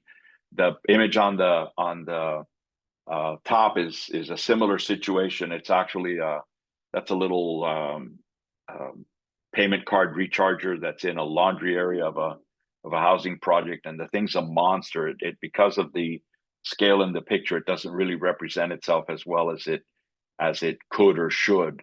But because the door is a pull on this side, you're required 18 inches there, and that thing was not clear of the 18 inches. Arguably, you can make arguments about whether it's in the natural path or not, but the reality is, whether it becomes a real obstruction to a user or not, it's technically not compliant. And then just a reminder that gates are doors too, and the maneuvering clearance requirements that apply to doors apply to gates. In fact, the title of the section 404 is Doors and Gates. In this instance, these are sprung hinges, so they're not closers. There's not a maneuvering requirement per se, but the problem is these are all security fob operated doors for lock release, and in some cases for latch, as in the bottom right hand corner that has a lever. And the issue that I spotted when I was walking this project is the fact that the fob itself is off of the accessible route, in that it is in no instance is it on the paved or poured concrete walkway. And so you got to remember that you've got to be able to have an accessible route to the operating control as well as to the door. So I joke about the one on the left, where I suppose if you're really careful and you have use of your left arm, you can approach this thing and keeping that wheel right on the edge of the sidewalk. If you fall off that edge of the sidewalk as the wheelchair falls to the left and is in rotation, if you're quick enough, you can swing your arm past the fob and trigger the release. But I don't know that I want to rely on a person's ability to do that. This is just a pet peeve, so humor me for a few seconds. I want to call your attention to the 90-degree turned handrail. And just a gentle reminder that this option does not exist in any published standard at all. And these two elements that are shown here are actually construction documents for a new building. And what makes it worse is that in the case of this particular project, this was the fourth one that I reviewed by the same architect, the fourth time I had made the same reference. And this one was about 6 months after the prior reference. So clearly they were paying attention to my red lines. But folks, what the standard used to say, because this was in the 91 when there was still some understanding that some non-compliant buildings were going to have to be brought into compliance, because the 2010 standards assumes that by now everything is in compliance, okay? So if you look at the 2010 standards, you'll see that they pretty much ignore existing conditions. But the idea was that if the extension of a handrail, or for that matter, any other element that was required to create accessibility would impede a life safety requirement, a width of means of egress, anything of that nature, that would take precedence, and you did not have to provide the accessible handrail in this instance, okay? As I said, the 2010 standards don't say that anymore because it just sort of ignores existing conditions. But the point I'm trying to make is this is new design. This is a design error. As an architect, you need to know better. And if it means that you've got to shorten the stair or elongate the stair tower, you have to make this work so that the handrail extension, which at this point, this is an older drawing, so you can see it was still 1'11". It's shorter now under the current codes, but you have to allow for that handrail extension to continue in the direction of the travel of the stair. Because if not, you confuse the living daylights out of a sight impaired user. It's plain and simple. And oh, by the way, this is the ground floor. Where the hell are you going if you make that right turn? Hell, most of us will put some sort of a railing across that open end to keep people from getting down underneath the intermediate landing. Save yourself bending that pipe, folks. And then there are the ones that actually go out and build it. I can tell you that I looked at the drawings that this project was built from, and they did not include a detail that had that railing bent at 90 degrees. And I used to do a little building when I was younger in the profession as a design builder, and I'm pretty sure, while I'm not a contractor today, that I can honestly say with confidence that it costs more to bend that pipe 90 degrees and keep it from crimping than it does to just make that thing straight. So why in hell a shop feels like it needs to do that? And more importantly, when you're reviewing the submittal, you need to catch this stuff and prevent it from happening so some picky old fart like me doesn't come along and make you part of my next presentation, right? All right, let's talk about usable doors. This is where we're going to talk about the 31 and 5/8 that was part of a question earlier. There's a distinction between what is an accessible door and what is a usable door. Usable doors are within the interior of the building. A usable door is allowed, a nominal clear width is required, a clear width of 32 inches, but they consider it nominal and they allow a 1/4 to 3/8 inch as an acceptable range, which means that you could wind up with a door that is 31 and 5/8 inches minimum in width and still be in compliance. There are no additional requirements for usable doors, except for a low threshold or no threshold. Usually on an interior door, you don't have a threshold anyway. But on the accessible door, which is public and common use spaces and the public side of the dwelling unit's entry door, that does have the minimum clear width requirement of 32 inches open at 90 degrees, okay? You do have to provide maneuvering clearance for that door from the public side. And of course, you need the accessible lock set, okay? The images on the bottom and the ones that follow are intended to just serve as a reminder of things to be careful with, okay? Understand when you use a sliding or pocket door that when we say 32-inch clear width, you have to consider the fact that that pocket door is not going to slide under most normal conditions, is not going to be able to slide fully into the pocket. And this graphic is misleading because in reality, I don't know many carpenters that could install a through door pull that close to the edge without splintering the hell out of the door.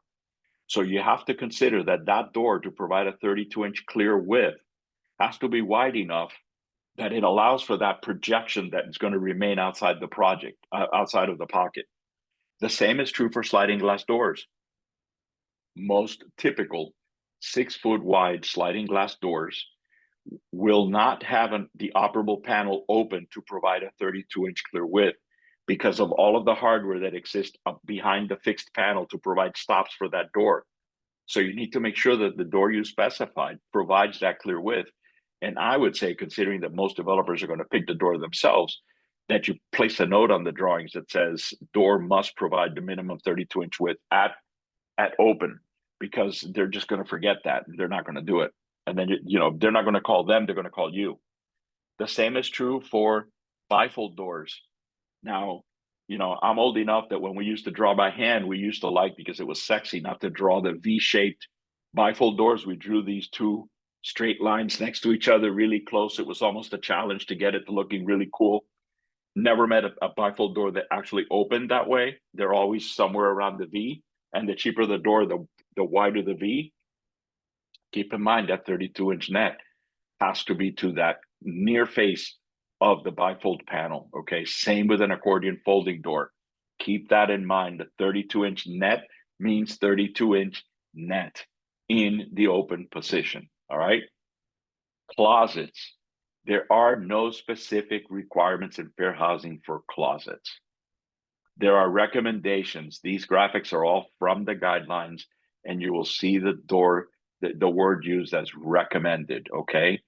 The only requirement applies to usable doors, and it has to be 32 inches nominal when the closet is designed for someone to enter it. So the bottom right-hand corner, which is a walk-in closet, or in this case, a roll-in closet, you see that here the 32-inch width is actually required, 32-inch nominal. The one at the bottom on the left is a bifold door, wider closet, and there's no requirement for the door there, although you're going to wind up with at least a minimum of 32. You look at the one on the left at the top and you see that 32 inches is a nominal clear opening recommendation. Again, you're not required to enter the closet. Making it wide enough to be able to access it in a variety of different ways is why they're doing that. And the 18-inch depth recommendation for the closet and or the shelf is a recommendation. It's not a requirement. There are no limitations, okay? Now let's talk about accessible routes through the unit. There's a requirement of a 36-inch accessible route to all parts of the unit. So here, to that earlier question a little while before, where you have to provide that route to both sides of the furniture, this is in the standards. You also have to provide it to patio doors. So in a typical situation, using this as an example, if this window in that bedroom were a sliding glass door, you would have to provide it to that sliding glass door. But even if it isn't, you have to provide that 36-inch wide accessible route back to the other side of the bed. Same as the other side of the sofa in the living area. That is a requirement. And I run into, with units becoming as small as they're trying to become, as developers try to fit more into these buildings, I have had occasion where I will mark it up for, here's one of the ones I marked up for a client, and this is actually not a great example for what I was about to say, but I will do this for the clients. And in some bedrooms, going back to this one, these bedrooms get so small that by the time you fit this in and this in, you barely get a cot in between the two accessible routes because the bedroom is so small. You know, once you get down to 9 feet, 9.5 feet of room width, you're just not going to be able to provide that and still have reasonable furniture space. So moral of the story is there's no guarantee that the client that buys this is actually going to lay this out this way, but you need to do enough homework to be able to prove that you've done your due diligence. Okay, I have some clients, architects, that actually include an ADA access plan as part of their typical unit plans within their drawings. So they have the floor plan, they have the larger scale quarter, which this is a 1/4-inch scale typical unit plan. They've got the reflected ceiling plan in some cases, and then they'll have the furniture or the accessible route plan just as a CYA, okay? Things to be cautious with. This is 36 inches that is required. It may be reduced to a 32-inch nominal clear width, just like an ADA, but remember that when you do that, it is limited to a horizontal run of 24 inches. So you can't have a corridor that is 3 feet long that is less than 36 inches. You will not meet that requirement. And what I usually caution people about are situations like, I don't have a good one graphically to show, but where I see problems usually is in the approaches back to the doorway, particularly with smaller apartments, certainly than this one, where the kitchen is designed to come right out to where the corridor for the doorway is, and it's dimensioned right at the one I'm thinking about. The drawings actually were dimensioned at 37 inches, 3 foot 1 inch, which would reasonably give you drywall space, right? Except now most people are using 5/8 inch, so that doesn't work anymore. But here's the thing: the width of the accessible route is measured on the floor. So if the interior designer comes in behind you and puts a 3/4 inch fancy wood base on both sides of that corridor, all of a sudden you're down below 36 inches. So the moral of the story, boys and girls, is design your corridor wide enough to accommodate the drywall and the baseboard, particularly in areas where it is tight, because you will get yourself in trouble. Now, here's an instance in this particular case where they've got the washer dryer in this closet tucked back in here. Probably a clever way to stick this in somewhere instead of having the big wide closet. But when this occurs, it means that although there's no requirement specifically for washers and dryers, this closet is a space within the unit that you have to extend the accessible route to. Okay. We'll talk a little bit more about the maneuvering clearances or the clear floor spaces for the appliances when we get the kitchen. So I'm going to go ahead and move on. Dwelling entry doors, you know this. In fair housing, it's 3/4. But I want you to focus on measured as change in level from interior floor to exterior floor. Because I've had a lot of people, there is an allowance for 4-inch maximum. I've had a lot of people tell me where, we all know the sliding glass door sill heights, the ones you trip over, the 5-inch high sills, all of that stuff. People will tell me, well, they allow 4-inch maximum. So if I've got a 3-inch sill, that would be compliant. The 4-inch maximum is a change in level between the interior floor and the exterior floor. It is not the allowed height of the threshold or the sill. That is still right at 1/4 to 1/2. And you can add this 4 inches, but it's not going to help you when it comes to the high sills. Now, one of the things that's on this slide, which is the issue of, why we have the high sills, there is a statement in the guidelines. And this section down here is actually cited from the second printing of the design guidelines, which included answers to questions, the public comment period. And so the response says, in response to commenters' concern for accessible route to balconies, and it goes on to talk about requiring higher thresholds than the 3/4 inch. And they come out and they state that the guidelines are recommended design specs, not building code requirements. Accordingly, the guidelines cannot preempt state or local law. But wait, if you think you're going to get away with it, you got to read the next sentence. However, the builder and architect, confronted with local requirements that thwart the particular means of providing accessibility suggested by the guidelines, is under a, read in red, italics, bold, under a duty to take reasonable steps to provide for accessibility by other means consistent with local law constraints and considerations of cost effectiveness. And this is where you can find that right under here, Federal Register, Volume 56, blah, blah, blah, blah, blah. So in other words, yeah, the guidelines are not supposed to preempt local law. However, you're on the hook for complying with the intent of the requirement. Okay. That's all I can say. Unfortunately, HUD has not put on their big person pants and attempted to answer this. They've stayed away from it on purpose. There was actually a case, I believe it was in North Carolina, with a huge multi-unit development where the settlement was that they allowed alternative means to be provided for the units that were already constructed, but required the developer to provide accessibility on the ones yet to be constructed. So you figure out how to solve this. I have no answer. All I can tell you is there are some ramps that are not aluminum, that are rubber, because an aluminum ramp, think about it, I couldn't carry that if I was sitting on a wheelchair to put it into position.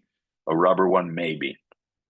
So keep that in mind. Now let's talk about reusable kitchens. And I'm going to speed up a little bit so I allow questions at the end because we're about 20 minutes from closing. I'm going to hit these pretty quickly because they're pretty straightforward. The appliances that are covered by the fair housing are the sink, the range or cooktop, and the refrigerator.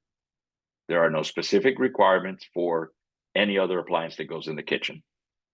They each are required to be provided with a 30 by 48 inch dimension clear floor space for either a parallel or a front approach, perpendicular approach at the appliances.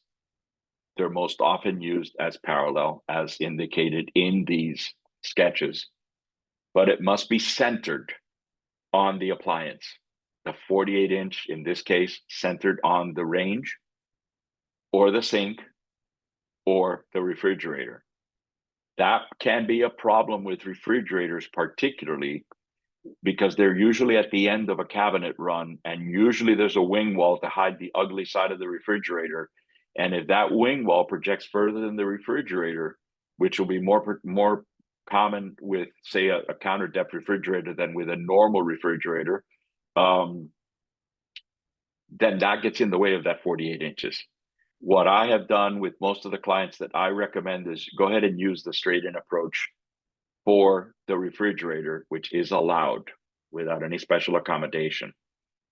If you're going to use a straight-in or a perpendicular approach on either the sink or the range, then you have to have a removable base cabinet so that you can provide the knee space under the appliance or the sink. You're okay if you want to do that with the sink. I'm going to tell you here right now, do not under any circumstance provide a removable cabinet with a knee approach underneath a cooktop unless you really want to get sued. And if I have to tell you why, you need to take this seminar again 3 times. Cooktops are hot areas. I don't even like having the standard rear controls because it means someone has to reach over the hot material under construction on the cooktop in order to reach the controls, and they may or may not have feelings in their arms, so they could be burning their arms without feeling the fact that they're actually causing themselves damage. Now imagine if you have to have knee space underneath this and you're going to pull in under it and you're making Granny's favorite chicken noodle soup recipe in a big 6-quart pot and you spill it. If you want to know what happens, talk to the liability people at McDonald's. They will tell you exactly what will happen. So do not do this. It is possible. It will not violate the code. It's going to violate common sense. Okay? So in kitchens, minimum requirement is 40 inches between opposing base cabinets, countertops, appliances, and walls. It's from the countertop or the face of an appliance, so you exclude the handles and the controls. This is especially important at refrigerators and some ranges that have big projecting handles, okay? If in this middle sketch, here it's 40 inches that is required, okay? If there are no cabinets along this wall, okay, and that island has a finished wall on the other side, that becomes a corridor that you might be able to get down to 36 inches. Why do I say might? If you have a generous cabinet maker that says, hey, let's take this unused area underneath the island and let's put some doors on this side so you can get extra storage, ding, ding, ding. Now you've got a cabinet opposite to the wall, okay? So I'm going to insert, the way I look at it, opposing base cabinets, I'm going to insert operable cabinets, as in cabinets with doors, because that's the intent. Keep that in mind. And now I'm going to make a distinction here with respect to the U-shaped kitchen. The U-shaped kitchen is required to have 60 inches minimum between the opposing sides, okay? But that is in a U-shaped kitchen that has a sink, range, or cooktop at its base. You got to have a range, a sink, or a cooktop in there, okay? Otherwise, it's not required. This is a distinction from Florida Building Code A, accessibility, 804.2.2. I had an opposing expert pull this up against the client and say, hey, you know what the client had basically was a 2-sided galley kitchen, one end of which was open and the other end of which was a glazed wall to the exterior. Technically a U, 48 inches between the cabinets.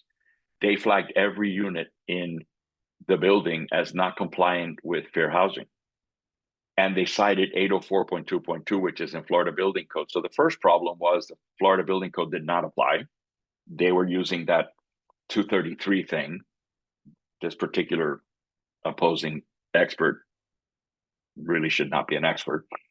So that was the first problem. But what it did point out is an important distinction for you to keep in mind. 804.2.2 does not have this specificity of the 60 inches only being required when there's a sink, range, or cooktop at its base. It just says you need 60 inches. Okay, so when Florida Building Code accessibility is the case, you got to have the 60. In fair housing, it's only when there's an appliance there. By the way, it may need to be more, because in a situation like this one, if you've got a dishwasher next to the sink, they tend to want to be there, right? Then you're going to have more, because when you have the 60 inches says turning radius and on this slide, right? So this is what it's a turning circle. But in reality, what this is for isn't so much to turn and come back out. Most kitchens are not that long that it would be difficult for you to back out of, right? The turning radius is there so that you can maneuver the wheelchair into that parallel position against the appliance. If this were not 60 inches, you'd be hard pressed to take that 48-inch wheelchair and maneuver it into that position. So in this instance that we were just talking about, where you've got the dishwasher, keeping in mind that the clear floor space has to be centered on the sink, in this instance, in order to get that clear floor space centered on the sink, you wind up with more than 60 inches in order to make room for the dishwasher.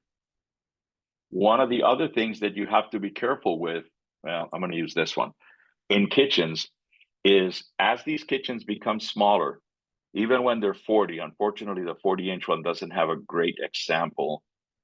Well, let's use this one. No, it's not. Let's stick to this.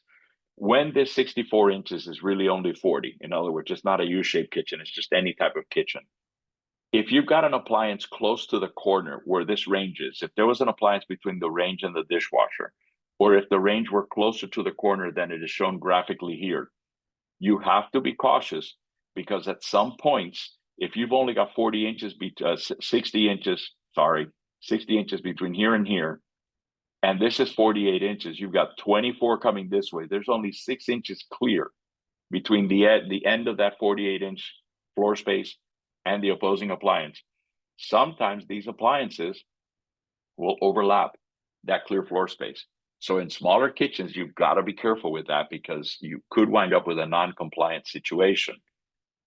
This might be an example where, were it not for the knee space and the forward approach, if this had to rotate 90 degrees and have the 48 inches in the horizontal position on the slide, both the range and the refrigerator would encroach on that clear floor space, even if this were 60 inches probably, okay? So keep that in mind. The reason in fair housing for the 60 inches in a U shape is to allow space to maneuver the clear floor space parallel to the appliance that is on the end of the U. Usable kitchens, I just want to make you aware of this. I don't know that any of us are ever going to fix this, but reach clearances are 25-inch maximum for a forward approach and 24-inch maximum for a side approach over an obstacle, okay? Most kitchens today are not going to be able to afford a forward approach, okay? Look at what happens with today's cabinets and the modular construction, where all base cabinets are basically 24 inches. By the time you provide a shim space behind that cabinet to straighten out that damn crooked wall, and you install a countertop, and you design an extension to that countertop so that it overhangs the door on the cabinet so that you don't have issues with aligning those things. In this case, you're at 25. You are right at the maximum for a perpendicular approach. Unfortunately, most kitchens are side approach, so you're 1 inch over. But look, it's even worse. This picture was taken at the same spot as the upper picture was taken. The upper picture is rotated 90 degrees from the lower picture. What you're reaching are those two outlets that are up there on the drywall, up above the backsplash. This dimension on the bottom picture is being measured to the backsplash. So the real reach range here, if you were to measure it to those outlets and switches, is going to be the 25 inches plus the depth or thickness of that backsplash. Easily half inch, probably closer to 3/4. So this is really 26 inches almost. You're never going to comply with these. I don't know how you fix it because I can't imagine mass production cabinets ever being able to be bought with with less than a 24-inch base. Back in the day when I was starting in the profession, I was being taught how to detail cabinets.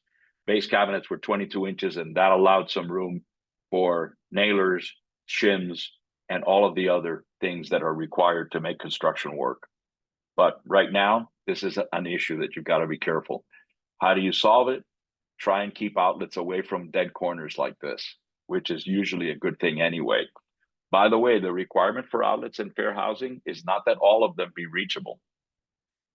You can have, if you had an outlet to the right of this upper picture, right just outside where the camera is, that would comply with having a reachable outlets in the kitchen.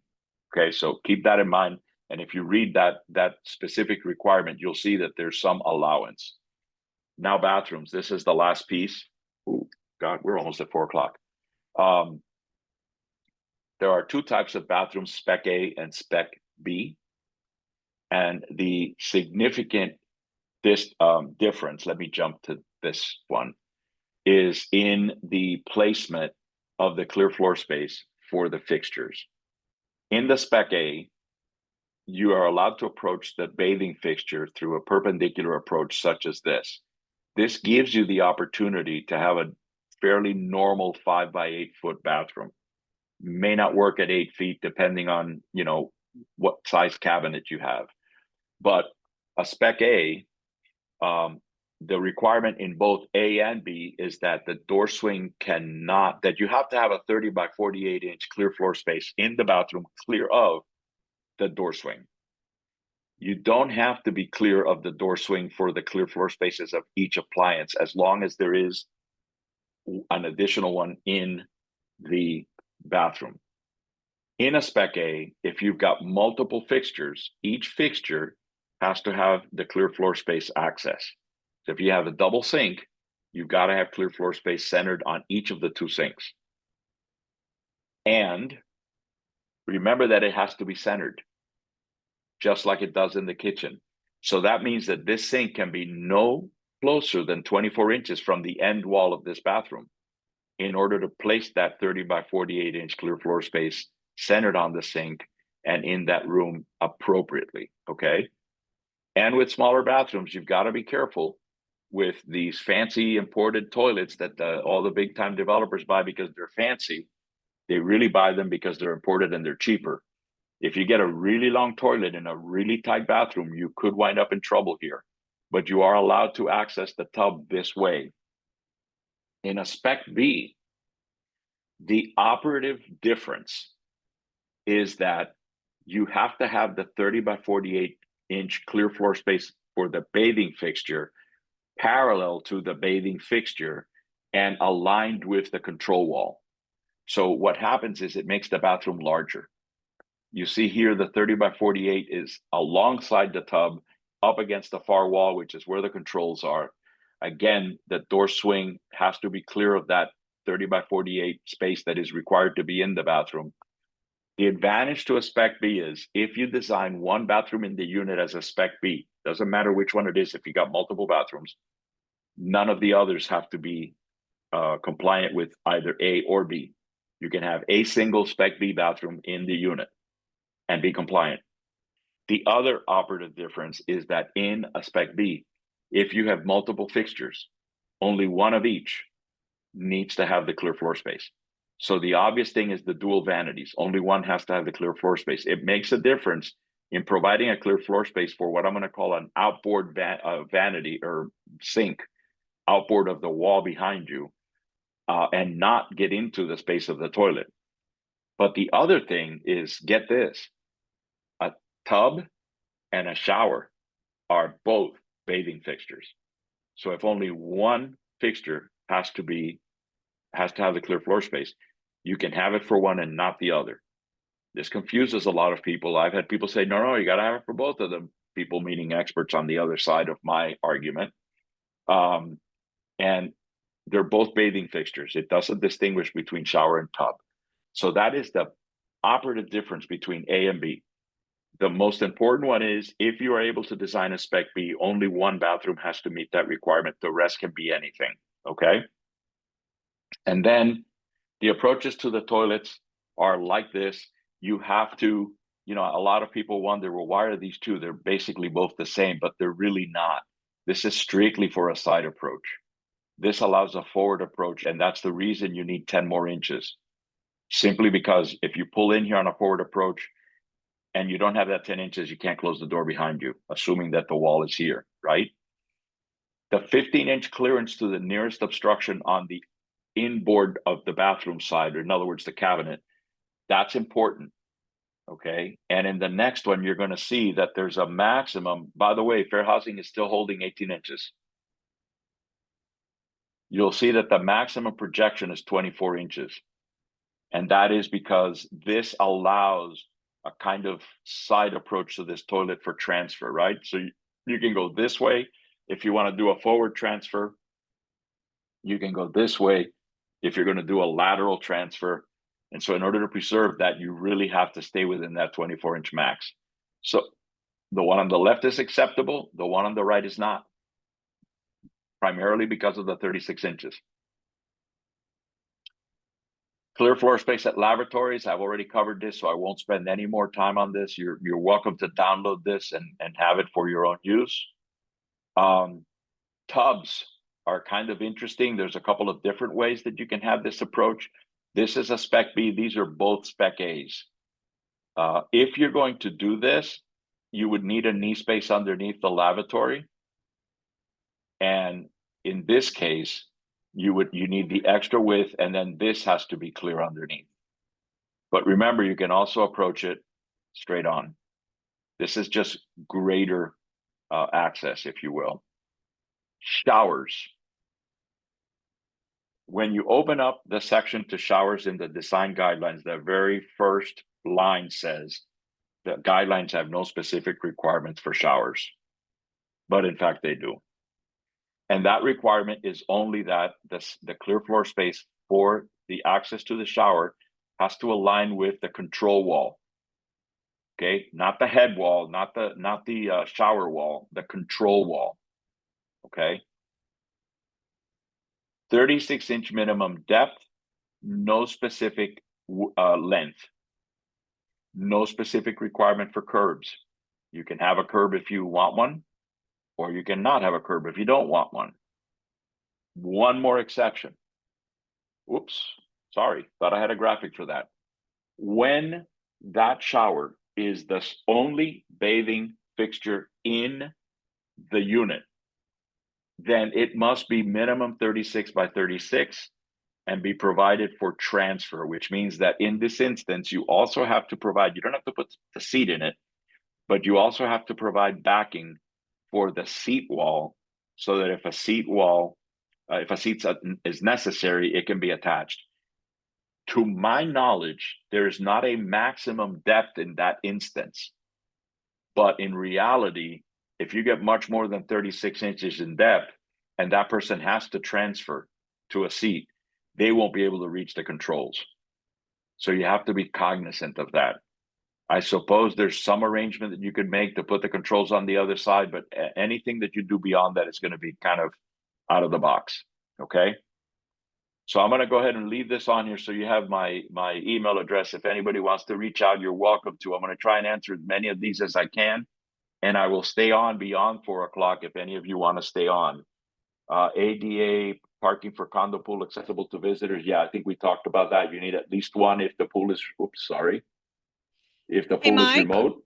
Yes, ma'am. Mike. Yeah, let me just do a real quick to everybody that is if just so you know, if you want to log off, you can. You've been here for the 2 hours, so you'll get the credits, and you'll hear from us in an email tomorrow. So if you have any questions for staff, you can reach out to us via email or give us a call. Otherwise, yeah, Mike's going to answer some of these questions and we'll just hang out and we'll finish it up. Okay, yep. Thanks. Yep, you're welcome. I know you all like me and you're going to stay as long as I stay on, but I'll try and make it quick. Take your time. Yeah, right. So why is ADA not applicable? I think you mean applicable to all areas except the actual units, how to control, know who will be the user.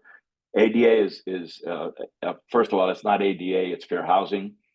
It is applicable to the common spaces because those are the spaces that the majority of people will use within the unit. The unit is required to be adaptable by virtue of the requirements we've just gone through.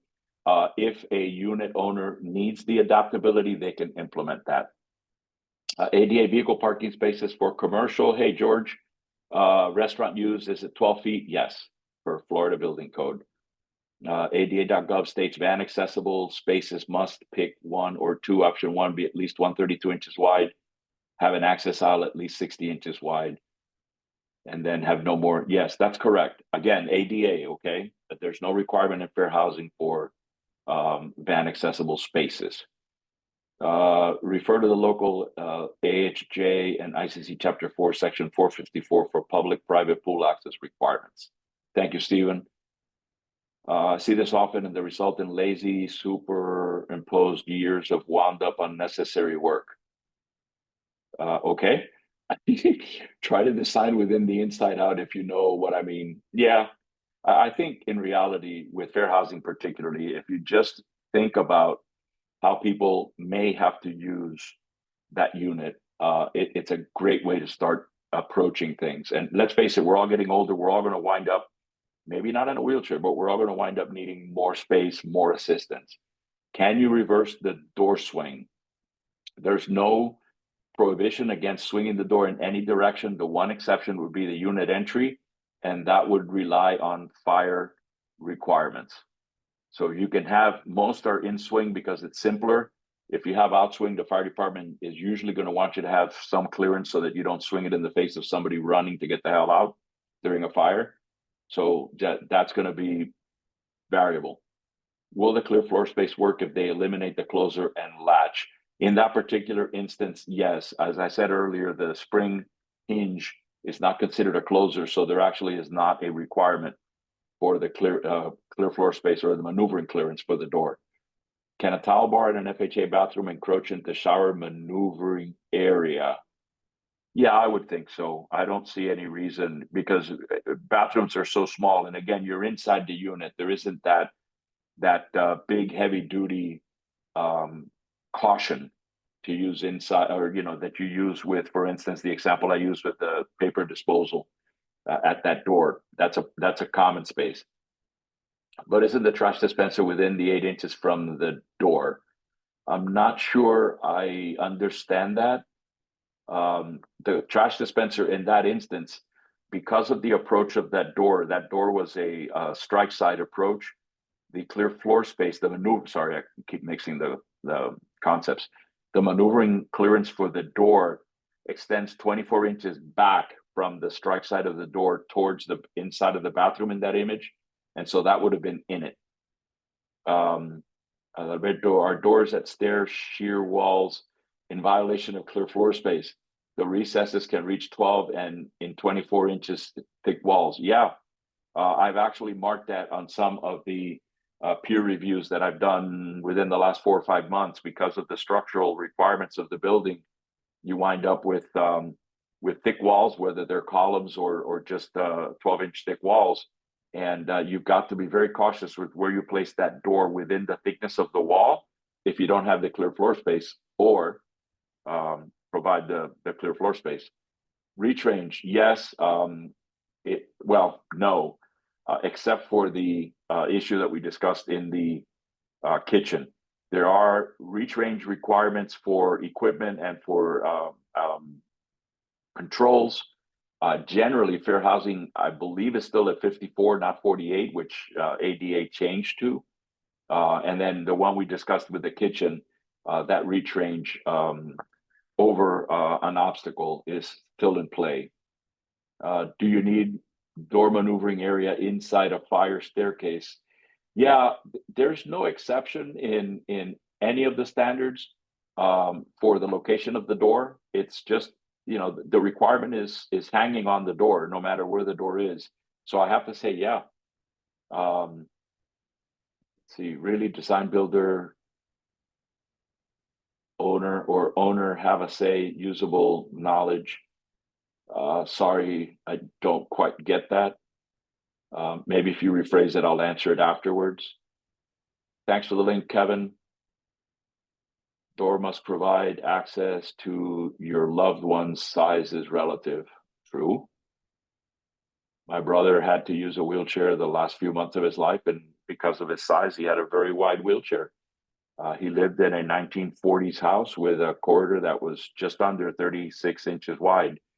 You couldn't get the wheelchair down the corridor. Technicality is so romantic, but so unusable. Good point. I like that. Michael Clark, what about counter knee space and work surface? Not applicable inside the unit. Common spaces, yes, those are applicable.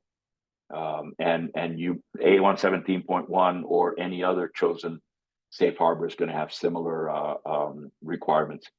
I'm so glad to hear you say that regarding minimum clearances at 37. I'm an architect and building plan reviewer, and I have seen a bare minimum commercial bathroom 7-1 so many times. And all you're doing is betting on the contractor to lay the wall out perfectly, which rarely happens. I would probably say never happens. The owner won't miss a few inches. I agree, and I'm so glad I didn't use my typical building official jokes, David. But thanks for the comment. Confronted italics considerations. Sorry, no comprendo. Tim, my previous question was more about providing a second bedroom as ADA at all.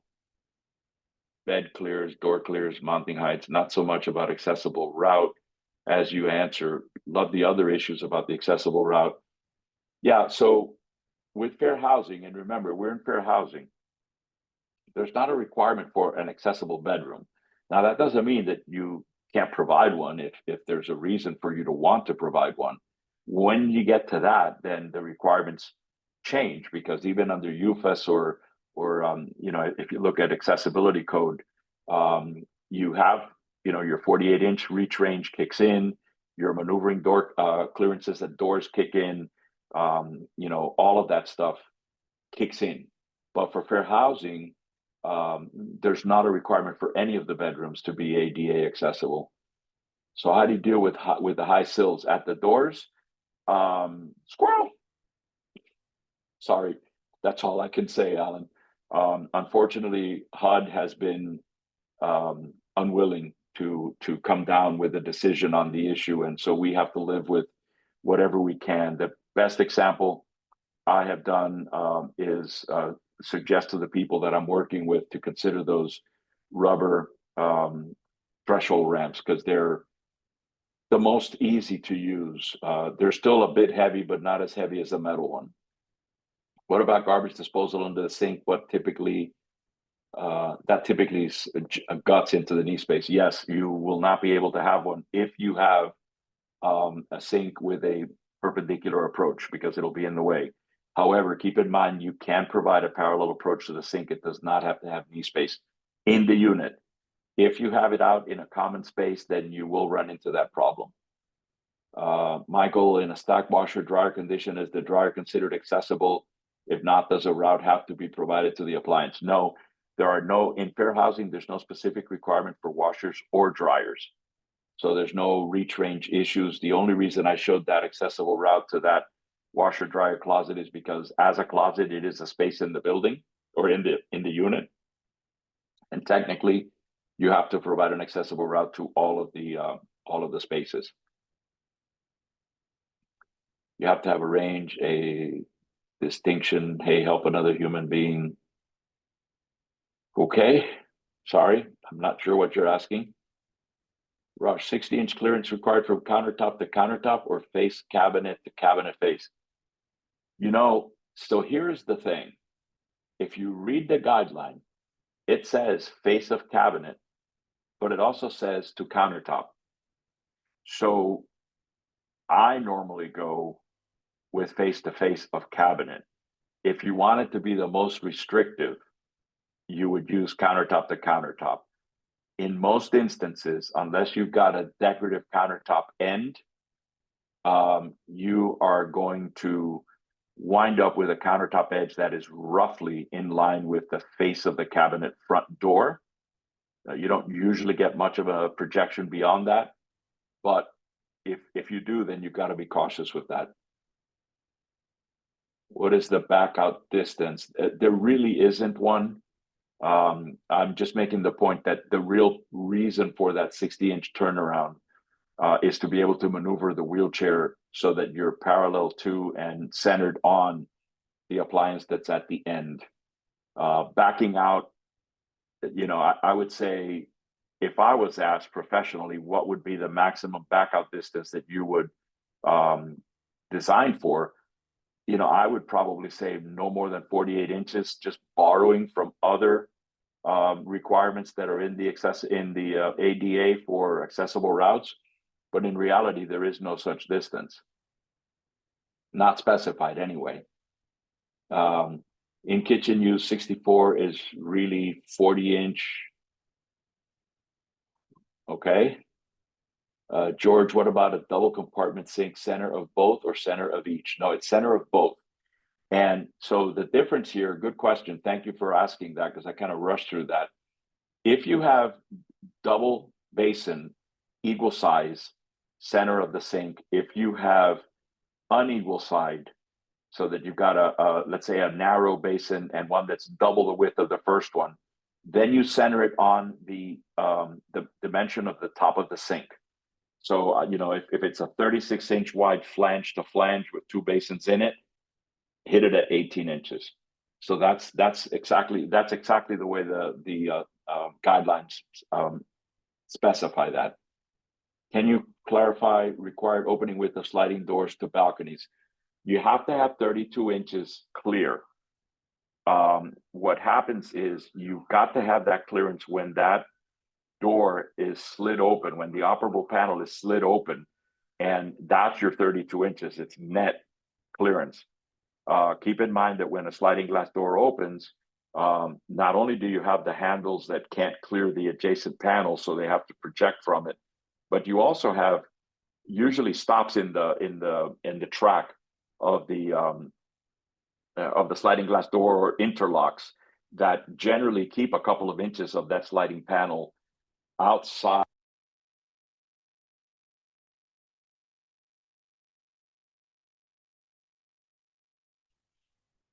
Miguel, we lost your sound. There, you're back. Basically call out that the net clear width of the open of the sliding glass operable panel shall be 32 inches in the full open position. ICC A117 2017 calls out clear floor space of 30 by 52 in new buildings. Does that affect bathrooms A and B? No. First of all, that's not yet, and probably won't be for a while, an accepted standard, or I should say safe harbor. And the typical clear floor space right now is 30 by 48.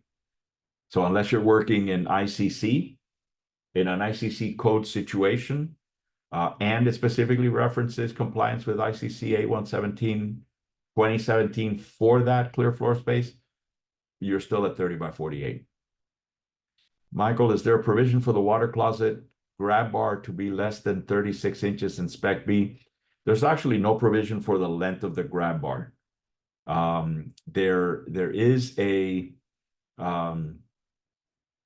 requirement for the backing, and I would presume that I would make that backing go all the way across the back of the toilet as far as it can go. Obviously, there won't be a need to extend that beyond into the shower or tub area adjacent to it, but there is not a minimum dimension for a grab bar as there is in the building code.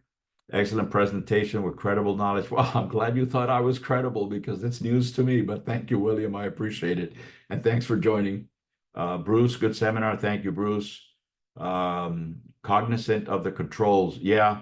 Look, I mentioned that with ranges, I try and specify controls at the front of the range. They are available. A lot of the clients don't like it because they're generally a little more expensive.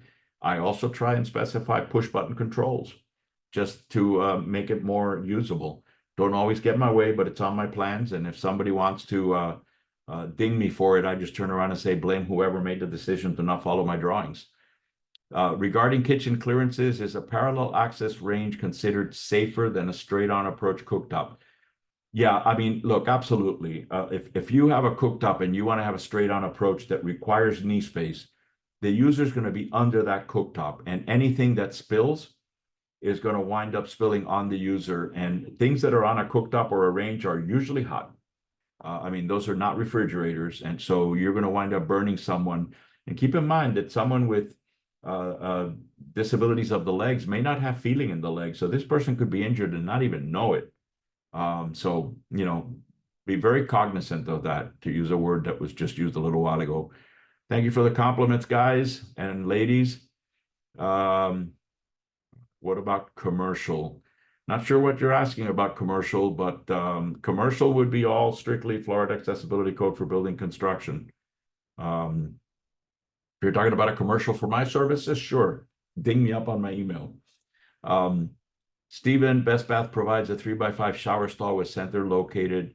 Yeah, actually, now that you mentioned Best Bath, I spec'd them for many years. I was doing a lot of renovation to make Miami-Dade County housing units accessible. And a lot of these buildings, well, not a lot, all of them were existing. In some cases, I didn't even have as-built drawings, so I didn't know what I was dealing with as far as the slab. Best Bath at the time was the only one I could find, and believe me, I researched the living daylights out of it, that made a shower unit that had less than a half-inch, because it had an integral base that didn't rely on being fiberglass over plywood. And so it was the only thing that would go down directly over a slab with about an 1/8 inch to play. And with housing units that used vinyl VCT, that usually was made up by the VCT. So I've known Best Bath for a while. I highly recommend them. Let's say I'm designing a unit that has bathrooms in every bedroom. Can your type B bathroom be in one of the bedrooms? Is there a rule on how this bathroom is accessed other than have an accessible route? You know, you pose a good question. You know, my own son's unit that he lives in while he's at college, each bedroom has its own bathroom. The fair housing requirement is that if you have one anywhere in the unit, it's enough. Now, I realize that poses a problem with someone that maybe is not inhabiting that particular bedroom that needs to have access. That would be something that I would say would be worked out amongst the people that are living in the apartment, but you don't have to have another one. If you can have one that has a direct exit, perfect. If it can be a two-sided access, one from the corridor, one from the bedroom, that'd be even better. Do LiveWorks units need to comply with FHA or ADA? ADA. And I would say the housing component, I would probably tend to follow FHA for the unit itself and provide ADA access to get to the unit, and for any of the areas of the unit that would be more of a workspace. But technically it's ADA. Now, if it's ADA, that also means that you only have to have a percentage of them be accessible. So provide that percentage accessible to ADA and make the rest compliant with FHA. By Spec A and Spec B, do you mean Class A and Class B? I think so. And the reason I say that is because, you know, there's different terminology. They're generally describing the same thing, but I haven't really taken the time to put both of them side by side and be able to tell you that they're exactly the same thing. So I'm going to say more than likely they're exactly the same thing, but I would double check. Okay. I don't know why people don't get together and use the same terms, you know, across different things, but they don't. When a trash receptacle near a bathroom door in a common area protrudes less than 8 inches, then it should be permitted, since clear floor space can be started at 8 inches from face of door. I have heard that before, and that is application of the recessed door definition. So I would say if you're stuck in a situation where it's already built and you're trying to defend it, I would use that logic. I don't know that I would go in and design it that way, because there isn't real, to my knowledge, there's not yet any case law on that, to use a legal term. But I did have someone in one of my live seminars do a quick sketch while I was in the seminar, and then show it to me later. And I looked and I said, you know what? Yeah, that would probably work. So I would agree. But I'd much rather use it to solve a problem than to create a problem, if you know what I mean. Scenario: pull side of door within the toilet room, commercial, swinging in is 18-inch required, or can a wall-hung accessible lavatory overlap? No, nothing can overlap that 18-inch maneuvering clearance for that door. How do you deal with high sills at existing residential single-family homes elevated with crawl space? Is 4-inch still the max? Yeah, the high sill, first of all, at residential single-family, you're not dealing with fair housing, number one. So there isn't that limitation. The 4-inch is still the maximum generally, if it were applicable. But if you look at the building codes allow, especially the fire codes, which are not always applicable to residential, but generally an exterior door is allowed to have as much as 8 inches in some instances.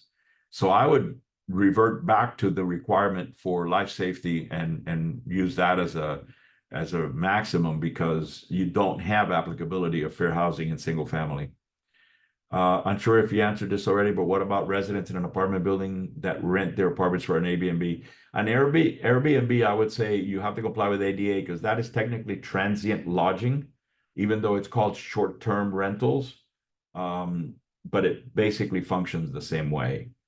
There's been some case law in condominiums that have managed hotel use, and that goes back to before, way before Airbnb was a thing. Scenario: pool-sided door within the single-user toilet room, commercial, swinging in is 18 inches required, or can a wall-hung accessible lavatory overlap that 18 inches? No, it cannot. And yes, you have to provide the 18-inch if it's a single user. I don't normally put closers on those doors. If there's no closer, then the 18-inch maneuvering clearance is not required. Any of the maneuvering clearances, they only come into play when they've got a closer. But if it has a closer, then yes. Mike, dishwashers are required to be accessible. I don't think so, Larry. The references in fair housing they deal with the possibility of being able to approach it from the side. They don't really deal with it as a requirement. It's not a listed fixture. I mean, appliance. I don't think. I bow to you, Mr. Schneider.